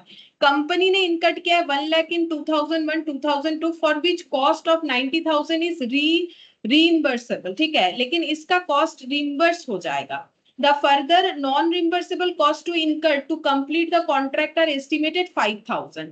अच्छा, बोल रहा है कि 90,000 का जो कॉस्ट अभी तक इनकट हुआ है, और सॉरी ऑलरेडी 1 लाख का इनकट हुआ है, जिसमें से बोला है कि 90,000 जो है हम लोग का रिम्बर्स नॉन रिम्बर्सेबल है, ठीक है। तो बाकी बचा कितना, 10,000। अब 10,000 में से बोल रहा है कि the further non reimbursable cost, अच्छा इसके बाद ये 1 लाख से 1 लाख के साथ और भी 5,000 का कॉस्ट आगे फ्यूचर में इनकट होने वाला है। The other cost to complete the contract could not be estimated reliably, बोल रहे बाकी खर्चा हम लोग एस्टिमेट नहीं कर पा रहे हैं। Profit and loss account extract of x limited for 2001-2002। तो 2001-2002 का अगर हमें बता दे कि पीएल बना के दिखाओ, तो वो हम लोग कैसे दिखाएंगे, तो देखो कैसे होगा दिखाते हैं। ये एग्जाम्पल 4 है, अच्छा एग्जाम्पल है, तो मैंने ये वाला यहाँ पर ले लिया। हम यहाँ लिख देते हैं एग्जाम्पल 4 करते हैं पीएल बनाने के लिए। तो सबसे पहले यहाँ पर जाता है कॉस्ट, कॉन्ट्रैक्ट कॉस्ट कितने का है, देखो कॉन्ट्रैक्ट कॉस्ट है पूरा 1 लाख। यहाँ पर लिखते हैं contract price,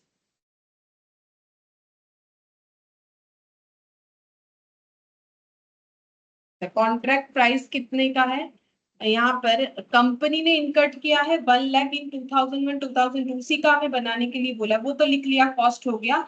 of which cost, इसमें से 90,000 जो है वो रिम्बर्सेबल है, मतलब वो हमारा कॉन्ट्रैक्ट प्राइस हमें मिल जाएगा। यानी हम लोग यहाँ पर लिख सकते हैं 90,000, मतलब कॉन्ट्रैक्ट प्राइस हमें वैसे नहीं दिया है, यहाँ पर कॉन्ट्रैक्ट प्राइस तो हमें कैलकुलेट करना पड़ेगा ना, कॉस्ट प्लस 10%, मतलब जो कॉस्ट है वो प्लस 10% करके ही तो आएगा कॉन्ट्रैक्ट प्राइस यानी सेलिंग प्राइस, ठीक है।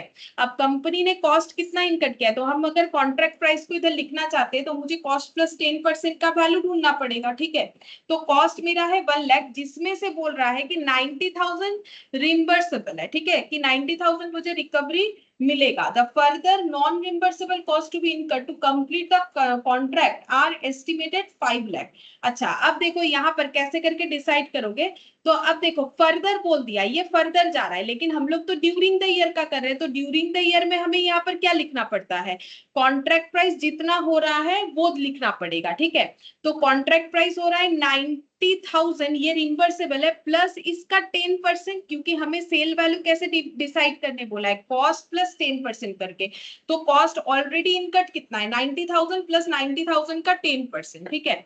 तो 9,000 यानी 99,000 हो गया, ठीक है। कॉन्ट्रैक्ट प्राइस इस मोमेंट में हो गया 99,000। अब यहाँ पर खर्चा हम लोग, कॉन्ट्रैक्ट प्राइस आ रहा है 99,000, जब खर्चा कर रहे हैं 1 लाख, तो इसका मतलब हम लोग का लॉस ही होगा, ठीक है।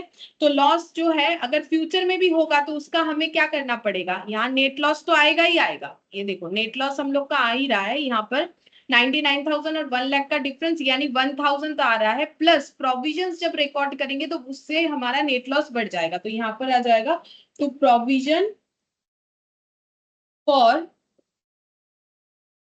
लॉस। ठीक है, तो प्रोविजंस फॉर लॉस हम लोग कैसे निकालेंगे? प्रोविजंस फॉर लॉस जो है वो हम लोग टोटल जो कॉन्ट्रैक्ट रेवेन्यू उस बेसिस पे हमें निकालना पड़ेगा। तो देखो कैसे निकलेगा प्रोविजंस फॉर लॉस। यहाँ पर फ्यूचर में हम लोग का और 5,000 का खर्चा होगा, वो भी हम लोग का बोल रहा है कि नॉन रिम्बर्सेबल है। अच्छा, पहले वाला रिम्बर्सेबल था, ये नॉन रिम्बर्सेबल है। अदर कॉस्ट हम लोग जो है फाइंड आउट नहीं कर पाए। ठीक है, तो सबसे पहले यहाँ पर लिखेंगे कॉन्ट्रैक्ट रेवेन्यू, और क्या लेस करना पड़ता है? टोटल रेवेन्यू से टोटल कॉस्ट।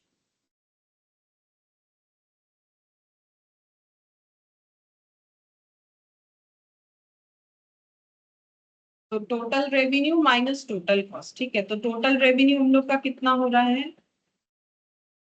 99,000 एक बार हुआ, और कितना होगा? 1 लाख किया है, जिसमें से 90,000 रिम्बर्सेबल है, तो कंपनी ने इनकट किया है 1 लाख। अच्छा, यहाँ पर कॉस्ट में दिखाते हैं 1 लाख प्लस 5,000, 1,05,000 माइनस 99,000, 6,000। ठीक है, तो यहाँ पर हो जाएगा 6,000। ये हो गया हम लोग का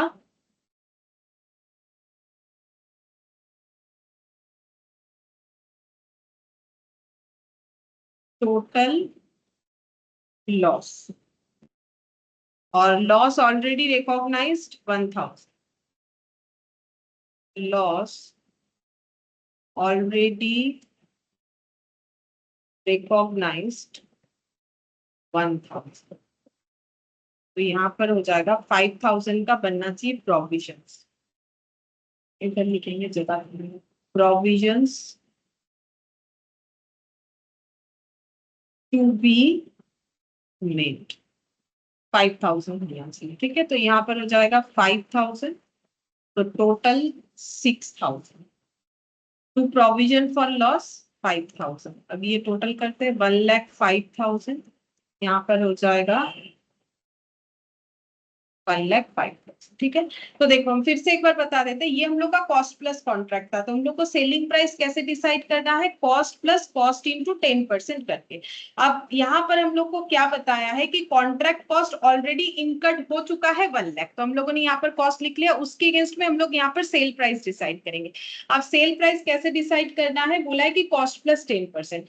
अब बोल रहा है कि 90,000 हमें रिम्बर्स हो जाएगा। ठीक है, और बोल रहा है कि further non reimbursable cost to be incur to complete the contract are estimated to be 5,000, और आगे जाके और 5,000 का खर्चा हमें करना पड़ेगा, जो बोल रहा है कि एस्टिमेटेड हो जाएगा 5,000, और अदर कॉस्ट जो है वो तो फाइंड आउट कर ही नहीं पा रहे, तो ये लाइन हमारे लिए रेलिवेंट है नहीं, हमें 2001-2 का दिखाना पड़ेगा। तो देखो यहाँ पर कैसे निकाला है।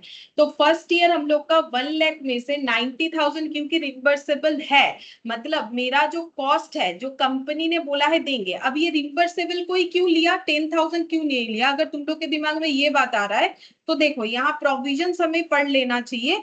यहाँ पर कॉस्ट का मतलब क्या लिखा हुआ था, जो हम लोग क्लेम करेंगे। ये देखो यहाँ पर लिखा हुआ था, जहां लिखा था ना हम लोगों ने कॉस्ट प्लस, ये देखो यहाँ पर लिखा था, ये देखो यहाँ पर contract in which contractor is reimbursable, ये देखो रिम्बर्स्ड फॉर अलाइबल कॉस्ट। ठीक है, रिम्बर्स जो अलाइबल कॉस्ट होगा वही रिम्बर्स करेगा, बाकी नहीं करेगा, उसी को हमें कॉस्ट कंसीडर करना है। इसीलिए ये 1 लाख में से हम लोग सिर्फ कितना कंसीडर करेंगे? 90,000 जो रिम्बर्सेबल है उसी को कंसीडर करना है कॉस्ट कैलकुलेट करने के लिए। वो 10,000 से कोई लेना देना नहीं है, क्योंकि कॉस्ट प्लस कॉन्ट्रैक्ट का फीचर्स ही ये होता है। तो फिर अगर मुझे सेलिंग प्राइस डिसाइड करना है फॉर द ईयर 2002 2001 2002, तो मेरा cost into cost plus cost into 10% होगा, उसमें कॉस्ट मेरा हो जाएगा 90,000, क्योंकि वही रिम्बर्सेबल है, जो रिम्बर्सेबल नहीं है वो मेरा कॉस्ट का पार्ट नहीं होता है, और 90,000 इंटू 10% यानी 99,000 होगा। क्वेश्चन साफ साफ बता दिया कितना रिम्बर्सेबल है। अब उसके अगेंस्ट में देखो हमें दिख रहा है 100 और 99, मतलब हम लोग का लॉस ही हो रहा है। अब कितने का लॉस हो रहा है मैंने देखो पूरा लिख के ही यहाँ पर दिखा है, क्वेश्चन तो मैंने यहाँ पर किया, देखो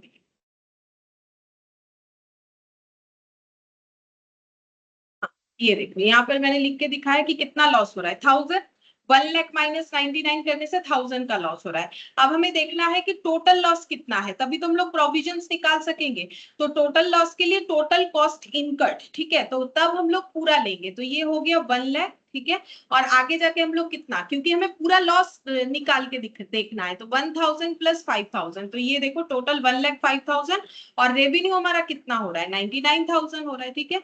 इससे ज्यादा तो नहीं होगा, क्योंकि जो रिम्बर्सेबल है उसी को मुझे कॉस्ट में कंसिडर करना है, भले ही मैंने कितना भी खर्चा कर दिया। अब यहाँ पर मैंने क्यों 1,05,000 लिया, क्योंकि जो कॉन्ट्रैक्टर है उनके पॉकेट से तो इतना पैसा जाएगा, लेकिन उनका सेल वैल्यू कैसे डिसाइड होगा, सेल वैल्यू डिसाइड होगा कॉस्ट प्लस कॉस्ट इंटू 10% करके, और वो भी कॉस्ट कौन सा वाला लेना है, रिम्बर्सेबल कॉस्ट, जिसमें 90,000 आ रहा था और उसका 10%।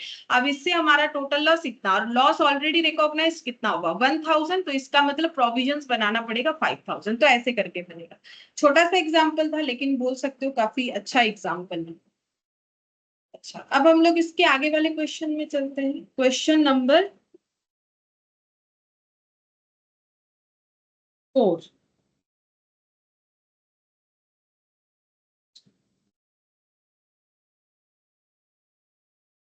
एस्टिमेटेड फर्दर कॉस्ट, हाँ यहाँ पर क्या बोला है देखो, P Q and associate undertake a construction contract the details of which are provided below.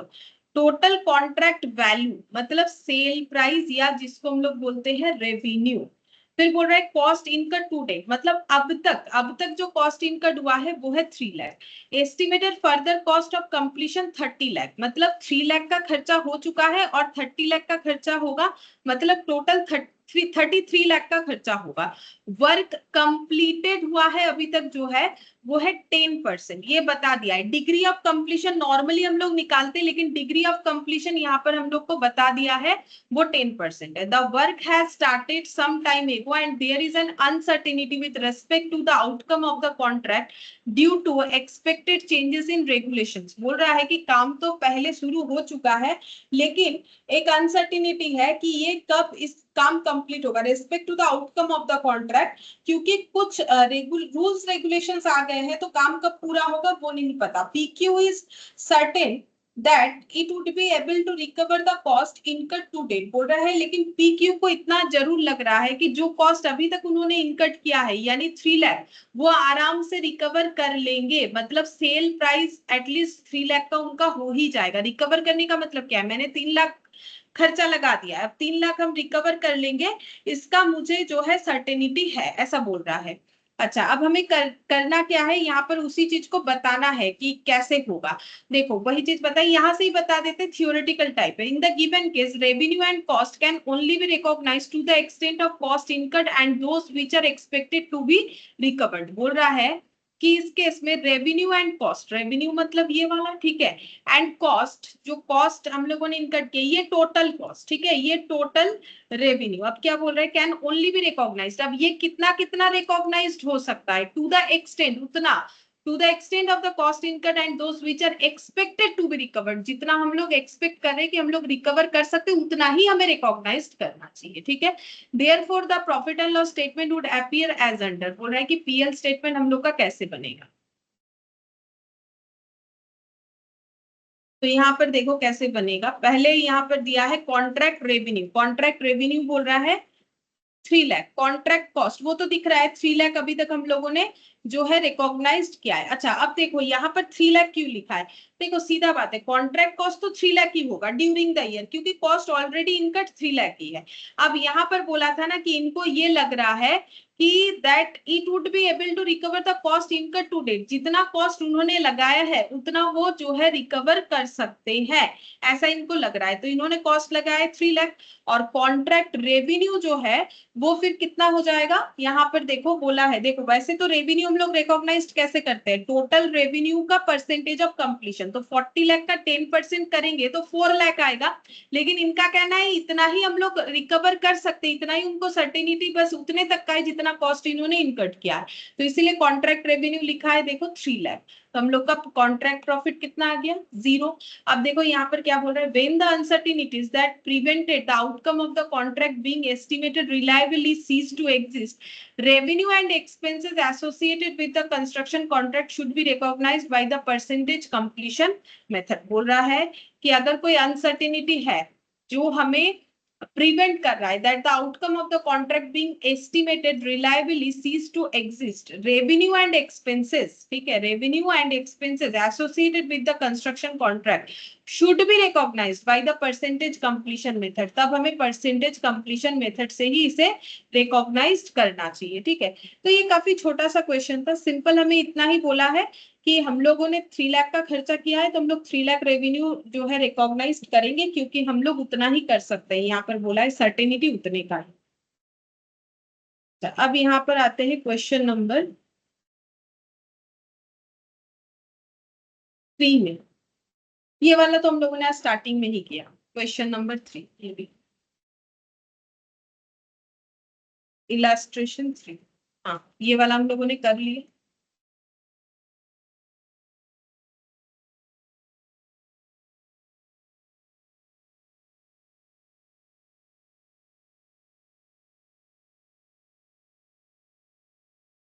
ये एक एग्जाम्पल 3 जो है कॉस्ट प्लस कॉन्ट्रैक्ट का दिया है, ये एक बार तुम लोग देख सकते हो, ठीक है।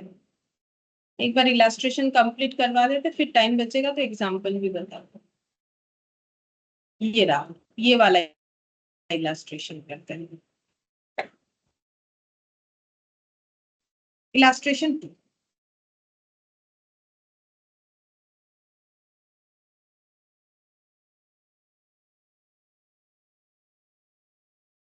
इसमें क्या बोला है, A B contractor enters into a contract on 1 Jan 2001। 1 Jan 2001 को ए बी कॉन्ट्रैक्टर बोल के कॉन्ट्रैक्टर है जिन्होंने कोई कंस्ट्रक्शन का काम लिया है with X Y to construct, क्या कंस्ट्रक्ट करना है, 5-storied building under the contract AB is required to complete the construction in 3 years। बोल रहा है कि 3 साल के अंदर कंप्लीट करके देना है, और जो कि डेट निकल के आ रहा है 31 December 2003। The following information is relevant.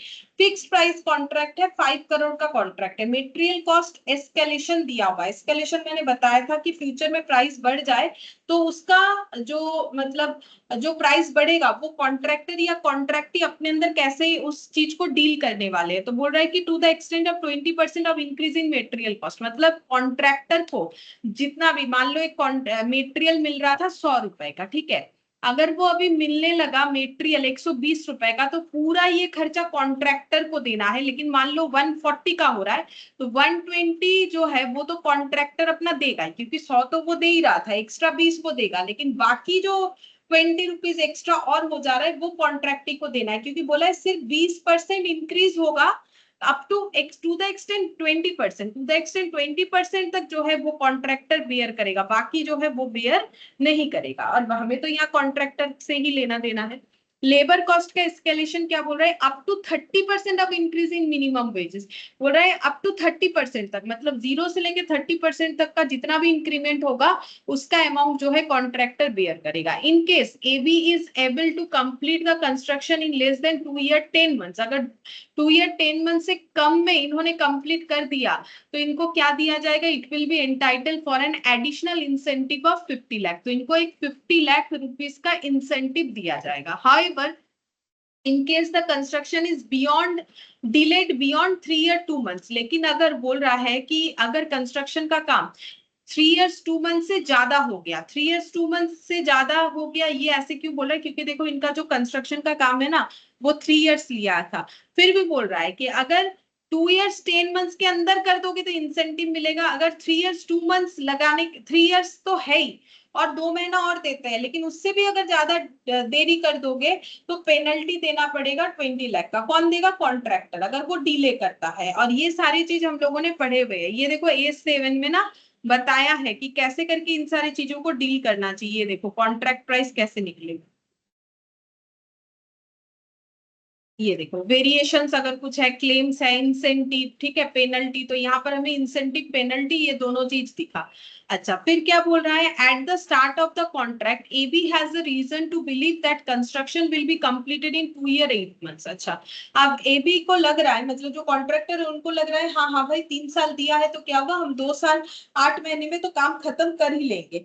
assume that the construction was actually completed in 2 years 9 months, लेकिन उनको, हम लोग को ये एजम्पशन लेने के लिए बोल रहा है कि एक्चुअली 2 इयर्स 9 मंथ्स लग जाएगा, फिर भी उन्हें इंसेंटिव मिलेगा, क्योंकि देखो इंसेंटिव मिलने का जो टाइम लाइन था वो था 2 इयर्स 10 मंथ्स, 2 इयर्स 10 मंथ्स के अंदर करने से ही इंसेंटिव मिलेगा।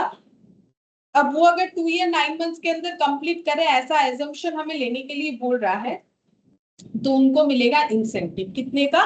50 लाख का। जितना बोला है वो तो फिक्स्ड अमाउंट बता ही दिया है हमने कि 50 लाख का इंसेंटिव मिल जाएगा। अगर नहीं होता तो पेनल्टी देना पड़ता। Labour cost originally estimated to be 1.20 crore, labour cost actually वहां है 1.20 crore based on initial minimum wages. However, the cost have increased by 25% during the construction period। अच्छा, बोल रहा है देखो लेबर कॉस्ट ओरिजिनली इतना हुआ है, ठीक है, जो मिनिमम वेजेस को लेके हुआ है, लेकिन कॉस्ट जो है वो 25% कंस्ट्रक्शन पीरियड में इंक्रीज होने वाला है, तो पूरा ही कॉन्ट्रैक्टर को देना पड़ेगा, क्योंकि लेबर कॉस्ट का एस्केलेशन बोल रहा है अप टू 30% तक कॉन्ट्रैक्टर को देना पड़ेगा। तो जितना भी एक्स्ट्रा होगा वो कॉन्ट्रैक्टर को बेयर करना पड़ेगा, यानी एस्केलेशन इस पे ऐड होगा। ये देखो एस्केलेशन इफ एनी, तो देखो पेनल्टी है यहाँ पर, लेकिन इनका नहीं लगा, एस्केलेशन लग जाएगा, इंसेंटिव मिलेगा इनको। और आगे देखते हैं क्या बोला है, और आगे बोल रहा है यहाँ पर material cost have increase by 40%। अच्छा, तो 40% इंक्रीज हुआ है शॉर्ट सप्लाई की वजह से। 20% जो है कॉन्ट्रैक्टर बेयर करेगा, 20% contractee. The total increase in material cost due to 40% escalation is 80 lakh, तो टोटल इंक्रीज हुआ है 80 लाख, ठीक है। तो 80 लाख जो है वो 40% का वैल्यू है, इसका मतलब 40% इंक्रीमेंट जो कि 80 लाख हुआ है, तो 1% का 80/40 और 20% तक जो है कॉन्ट्रैक्टर बेयर करेगा, तो ये हो गया 40 और ये हो गया 20। तो 20 लाख का जो एक्सेस अमाउंट है, 80 लाख में 20 लाख तक का एक्सेस अमाउंट जो है कॉन्ट्रैक्टर बेयर करेगा, ठीक है। अब हमें करने क्या बोला है वो तो देखो।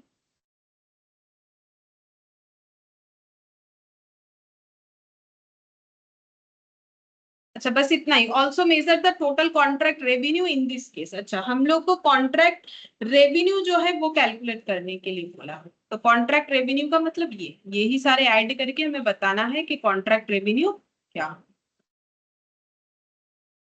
मतलब सेल प्राइस कितना आ रहा है। कैलकुलेशन ऑफ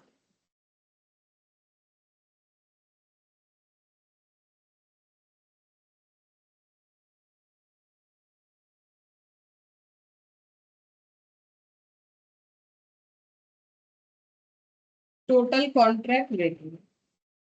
सबसे पहले इनिशियल कॉन्ट्रैक्ट प्राइस,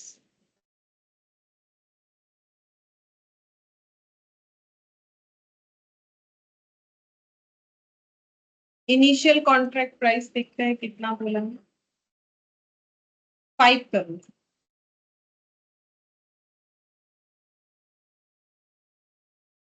फिर ऐड करेंगे इंसेंटिव,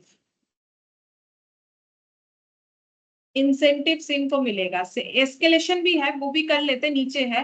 अच्छा, इंसेंटिव इनको मिल जाएगा 50 लाख। फिर मेटेरियल कॉस्ट मतलब एस्केलेशन,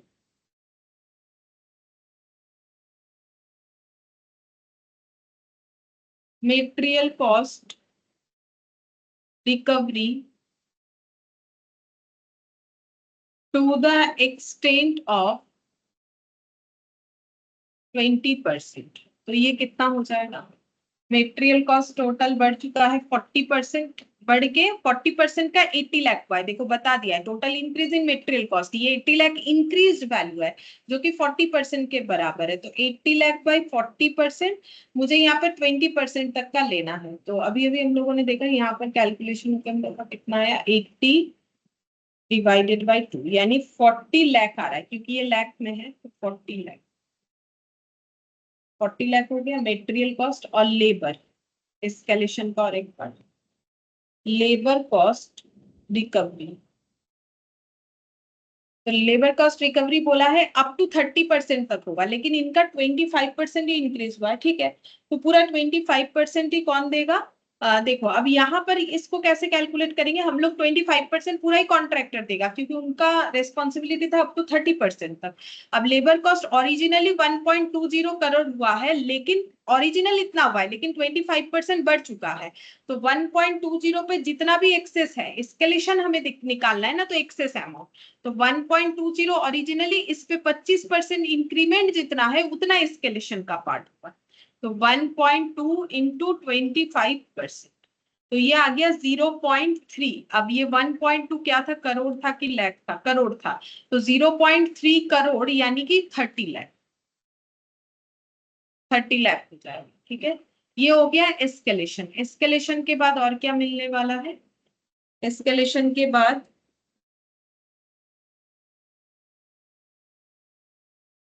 और क्या है? Excuse me ma'am. हाँ। मैम, ये जो एस्केलेशन मटेरियल कॉस्टिंग है उसका 20% ज्यादा हो रहा है बोल के वो कॉन्ट्रैक्टर को मिलेगा, लेकिन लेबर कॉस्ट तो कॉन्ट्रैक्टर को ही भरना है, तो उसको हम लोग रेवेन्यू में कैसे कैलकुलेट कर सकते हैं? वो तो मेरा रेवेन्यू का पार्ट नहीं ना बनेगा। दोनों ही तो कॉन्ट्रैक्टर को भरना पड़ेगा, लेबर कॉस्ट हो या मेटेरियल कॉस्ट हो। बोला है कि जो भी प्राइस है उससे जितना भी इंक्रीज होगा उसमें कॉन्ट्रैक्टर को 20% भरना है फॉर मेटेरियल, और लेबर के लिए 30% तक भरना है। और ये टू द एक्सटेंड या अप टू, मतलब एक ही तो बात हुआ, इसमें भी 20% भरना है। ये दोनों ही तो खर्चा है, रेवेन्यू कहाँ से, सॉरी इनकम कहाँ से हुआ? दोनों ही तो कॉन्ट्रैक्टर को भरना है। कि अगर मेटेरियल 100 रुपए का था 120 हो जाता है, तो किसको भरना है? कॉन्ट्रैक्टर को। और अगर 130 हो जाता है तो 120 तक कॉन्ट्रैक्टर भरेगा, और जो एक्स्ट्रा 10 रुपया है वो कॉन्ट्रैक्टी भरेगा। और 130 का मतलब 130 रुपीज, 130, लेबर 100 था तो कॉन्ट्रैक्टर को ही देना है, वो थोड़ी ना कॉन्ट्रैक्टी क्यों देगा। और 130 हो जाता नो है नो तो भी, मैम, मैम जो एक बार आप सॉल्यूशन दिखाइए तो सॉल्यूशन।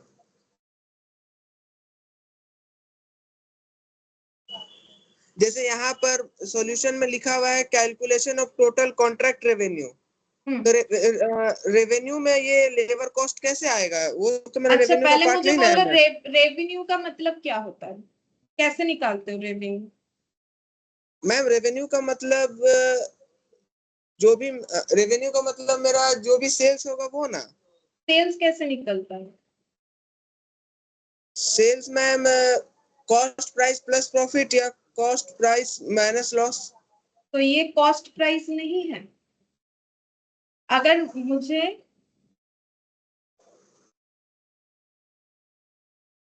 यहाँ पर cost okay price he, cost price yes he तो मैम। कैलकुलेट, ये कॉस्ट प्राइस है ना, मेटेरियल और ये एस्केलेशन ये एक्स्ट्रा देना पड़ रहा है ना, तो ये कॉस्ट प्राइस ही तो हुआ। Yes ma'am. तो ओके मैम, क्लियर है, क्लियर हो गया। हाँ, ये तो बता दिया था ना, 5 करोड़ का तो फिक्स्ड है, वो इतना लेगा। फिक्स प्राइस जब होता है, फिक्स्ड प्लस उस पे जो कॉस्ट उसको बियर करना पड़ेगा वो भी तो जाएगा ना, तो ये सब कॉस्ट ही तो लिख रहा है। अच्छा अब ये हम लोग का ये वाला आ गया। अब हम लोग यहाँ पर टोटल करते हैं एक बार, देखो फिर बताते हैं। यहाँ पर हो गया 50 40 30, तो ये कितना हो जाएगा? ये सब लाख है, 50, मैम 6 लाख 20 6 करोड़ 20 लाख। अच्छा 6 करोड़ 20 लाख, 6 करोड़ 20 लाख, हाँ 6 करोड़ 20 लाख ये आ गया, ठीक है। अच्छा ये हो गया हम लोग का टोटल कॉन्ट्रैक्ट रेवेन्यू।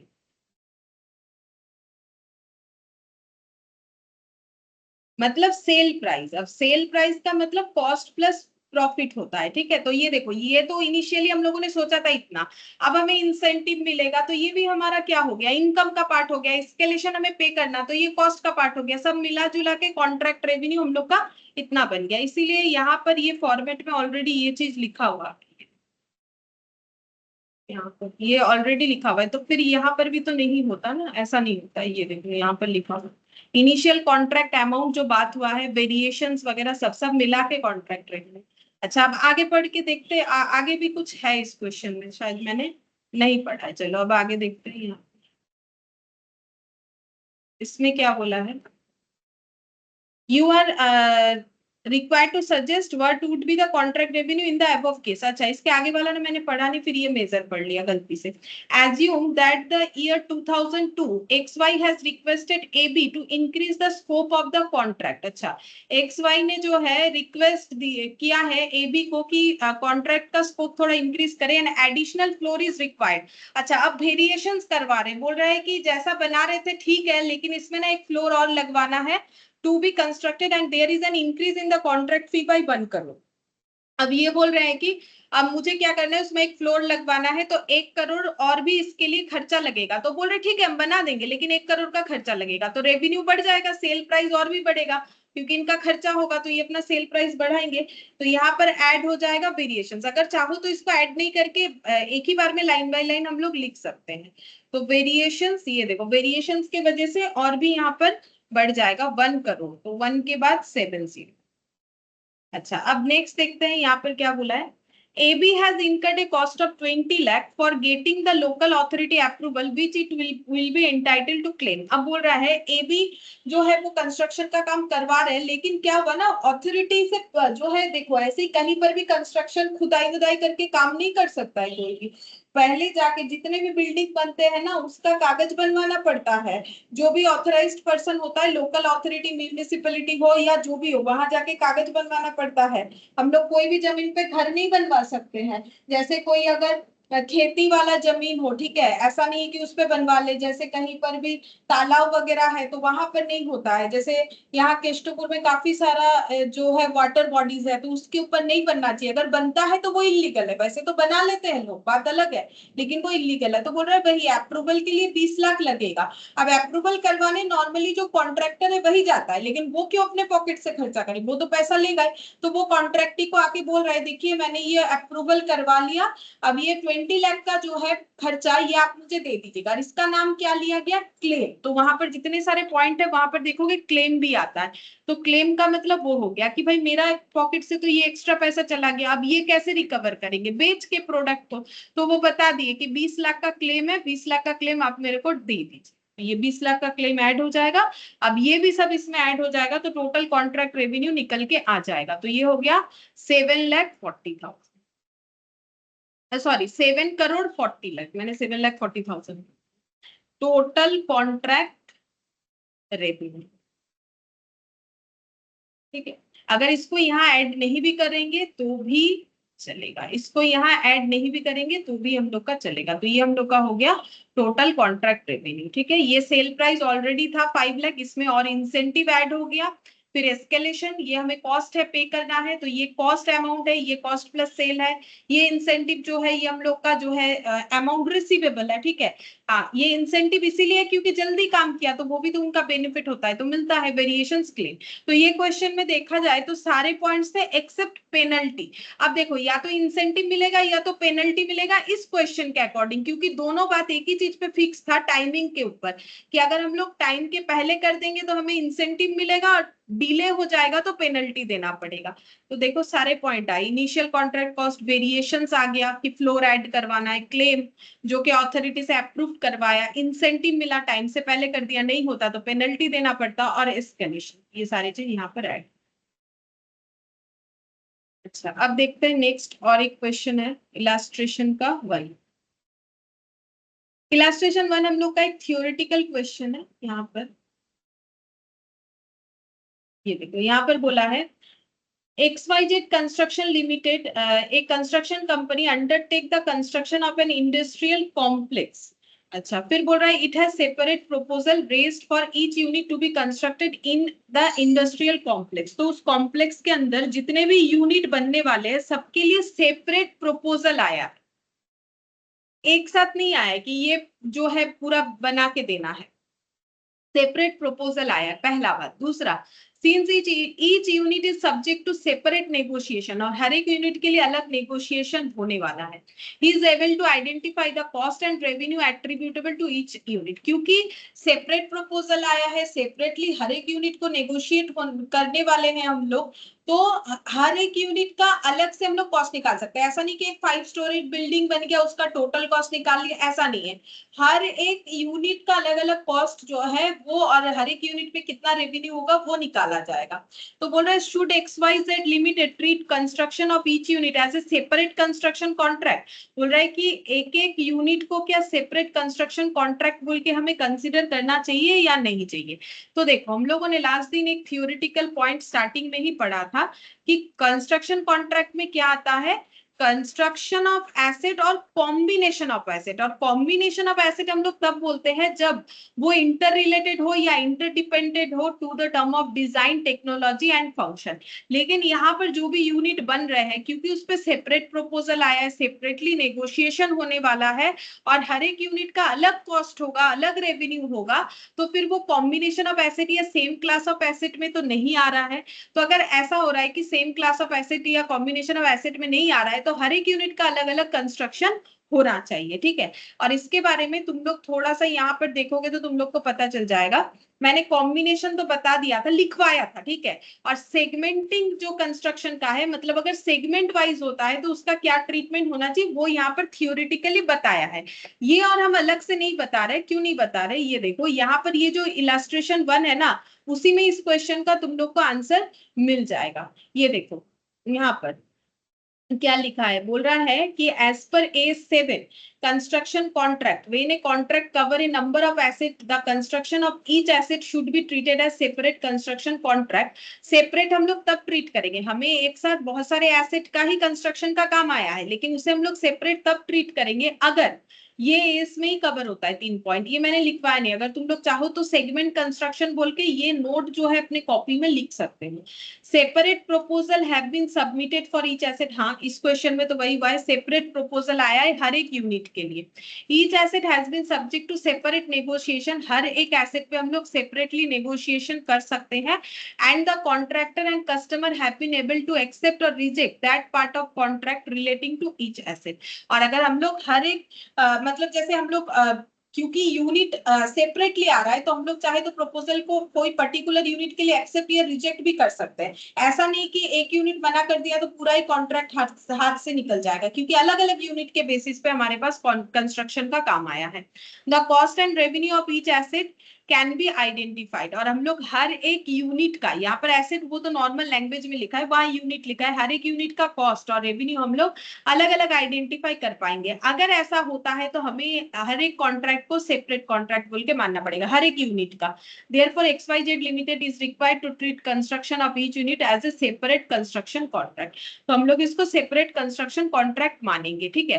तो ये हम लोग का इलास्ट्रेशन 1 जो है, अगर तुम लोग इलास्ट्रेशन 1 का आंसर को ही नोट डाउन कर लेते हो ना अपने कॉपी में, तो वो नोट ऑलरेडी बन जाएगा। क्योंकि देखो मैंने बाकी सारे नोट तो लिखवा दिए, वो वाला लिखवाया नहीं है, लेकिन अगर लिख लोगे इलास्ट्रेशन 1 का आंसर अपने कॉपी में, तो एक बार लिखने से मेरे हिसाब से जो है याद रहता है। तो अगर थोड़ा मेहनत करके लिख लोगे तो काफी अच्छा रहेगा। और देखो इसका जो रूल्स है यहाँ पर दिया हुआ है, ये देखो कब सेपरेट कॉन्ट्रैक्ट बोल के हमें मानना, सेम वही चीज यहाँ पर तीनों पॉइंट को दिया हुआ है, ठीक है, सेगमेंट ऑफ कॉन्ट्रैक्ट के केसेस में, ठीक है। और यहाँ पर और भी कुछ पॉइंट दिया है, एक group of contracts whether with a single customer or with several customers should be treated as single construction। बोल रहा है कि एक कस्टमर या ग्रुप ऑफ कस्टमर आके अगर हमें जो है कंस्ट्रक्शन का काम देता है, ठीक है, तो हम लोग उसे सिंगल कंस्ट्रक्शन का काम कब मान सकते हैं। ओनर 2-3 लोग है या उससे ज्यादा है, लेकिन हमें सभी ने मिलके एक ही साथ आके काम दिया है, तो हम लोग उसको एक ही कंस्ट्रक्शन का काम मान सकते हैं। लेकिन कब, 3 पॉइंट डिपेंड करता है। The group of contract is negotiated as a single package. भले ही मुझे 4 लोगों ने आके ऑर्डर दिया हो, लेकिन उसका नेगोशिएशन जो है वो एक ही पैकेज में हो जाएगा। मतलब हम इतना बोलेंगे कि सभी का बन जाएगा, लेकिन इतने में नेगोशिएशन एक ही जगह पे हो जाएगा। The contracts are so closely interrelated that they are in effect part of a single project with an overall profit margin। और जो है ये कॉन्ट्रैक्ट का जो काम है इतना ही इंटर रिलेटेड है कि इसका जो इफेक्ट होगा, ठीक है, ये एक सिंगल प्रोजेक्ट की तरह हम लोग ट्रीट कर सकते हैं, भले ही 5 लोगों ने आके बोला हो। और दूसरा जो है यहाँ पर ओवरऑल प्रॉफिट मार्जिन भी हम लोग एक ही सिंगल प्रोजेक्ट के हिसाब से ही लगाएंगे। कॉन्ट्रैक्ट आर परफॉर्म्ड कॉन्करेंटली और इन कंटिन्यूअस सीक्वेंस, और सभी का काम एक ही साथ लगातार चलता जाएगा, ठीक है। ऐसा नहीं है कि पहले एक का काम हो गया कस्टमर का, फिर दूसरे कस्टमर का, वो ऐसा नहीं है। और एक चीज भी बोला है, a contract may provide for the construction of an additional asset at the option of the customer or may be amended to include the construction of an additional asset. The construction of the additional asset should be treated as separate construction contract। मतलब बोल रहा है कि एक contract पहले आया था, उसके बाद एक उस पे एक एडिशनल एसेट बनाने का कॉन्ट्रैक्ट अगर आ रहा है, ठीक है, ये कॉन्ट्रैक्ट में be provide for construction of an additional asset at the option of the customer और may be amended to the included construction of an additional asset, ठीक है। तो हम लोग उसको क्या मानेंगे, सेपरेट कब मानेंगे, बोल रहे हैं कि क्योंकि हम लोग को जो कंस्ट्रक्शन का काम दिया था उसी पे हमें कोई एडिशन करने बोला है, फिर भी हम लोग उसको सेपरेट कंस्ट्रक्शन का काम मानेंगे, उसका काम नहीं मानेंगे। कब, the asset differs significantly in design, technology और function from the asset और asset covered by the original contract। मतलब ये बिल्डिंग हमें बनाने के लिए बोला था, फिर बोला था इसके ऊपर और एक जो है और एक स्टोरेज ऐड कर दो, तो हमें तो इसको एक ही कॉन्ट्रैक्ट के काम में लेना चाहिए। बोल रहा है कि फिर भी हम लोग इसको अलग कम मान सकते हैं अगर इसका डिजाइन, इसका टेक्नोलॉजी, इसका फंक्शन बाकी सब से अलग है, तब हम लोग इसको सेपरेट कॉन्ट्रैक्ट मानेंगे। और the price of the asset is negotiated without regard to the original contract. इससे प्राइस, कॉन्ट्रैक्ट रेवेन्यू या कॉन्ट्रैक्ट प्राइस का कोई लेना देना नहीं, इसका सेपरेटली ही डिसाइड होगा। अगर ऐसा है तो हम लोग फिर उसे सेपरेट कॉन्ट्रैक्ट मानेंगे, भले ही वो सेम एसेट के ऊपर ही अमेंड हो रहा हो या एडिशन हो रहा हो, ठीक है। तो ये पॉइंट हो गया। और एक चीज यहाँ पर ये पहला वाला तो मैंने बता ही दिया, तो ये 3 पॉइंट जो है मैंने नहीं लिख पाया है। ये 3 पॉइंट तुम लोग जब भी एक बार इसको गो थ्रू करोगे तो जरूर तुम लोग को देखना है। अच्छा, यहाँ पर हम लोग का एग्जाम्पल 1 2 ये बाकी है, और एग्जाम्पल 3, ठीक है, अच्छे एग्जाम्पल्स है वो हम बता देंगे। एग्जाम्पल 3 तुम लोग यहाँ पर क्या क्या देख सकते हो अपने नॉलेज के लिए, एग्जाम्पल 1 2 3 देख सकते हो, बाकी मैंने सारा करवा दिया, 4 तक ये पूरा कंप्लीट हो गया। और यहाँ पर 9 है कैलकुलेटिव क्वेश्चन, 9 10 11, ठीक है, नहीं 9 10 11 12 और एमसीक्यू है। तो हम यहाँ पर एक बार नोट डाउन करते हैं, 9 10 11 12 एमसीक्यू, ये हो गया मेरा प्रैक्टिकल क्वेश्चन। और उसके साथ साथ एग्जाम्पल 1 2 और 3 4 हम लोगों ने कर लिया था। ये कुछ क्वेश्चन हमें करना पड़ेगा, तो हम लोग इसको नेक्स्ट क्लास में करेंगे, तुम लोग एक बार इसको जरूर प्रैक्टिस करना, ठीक है। फिर आज इतना ही करते हैं,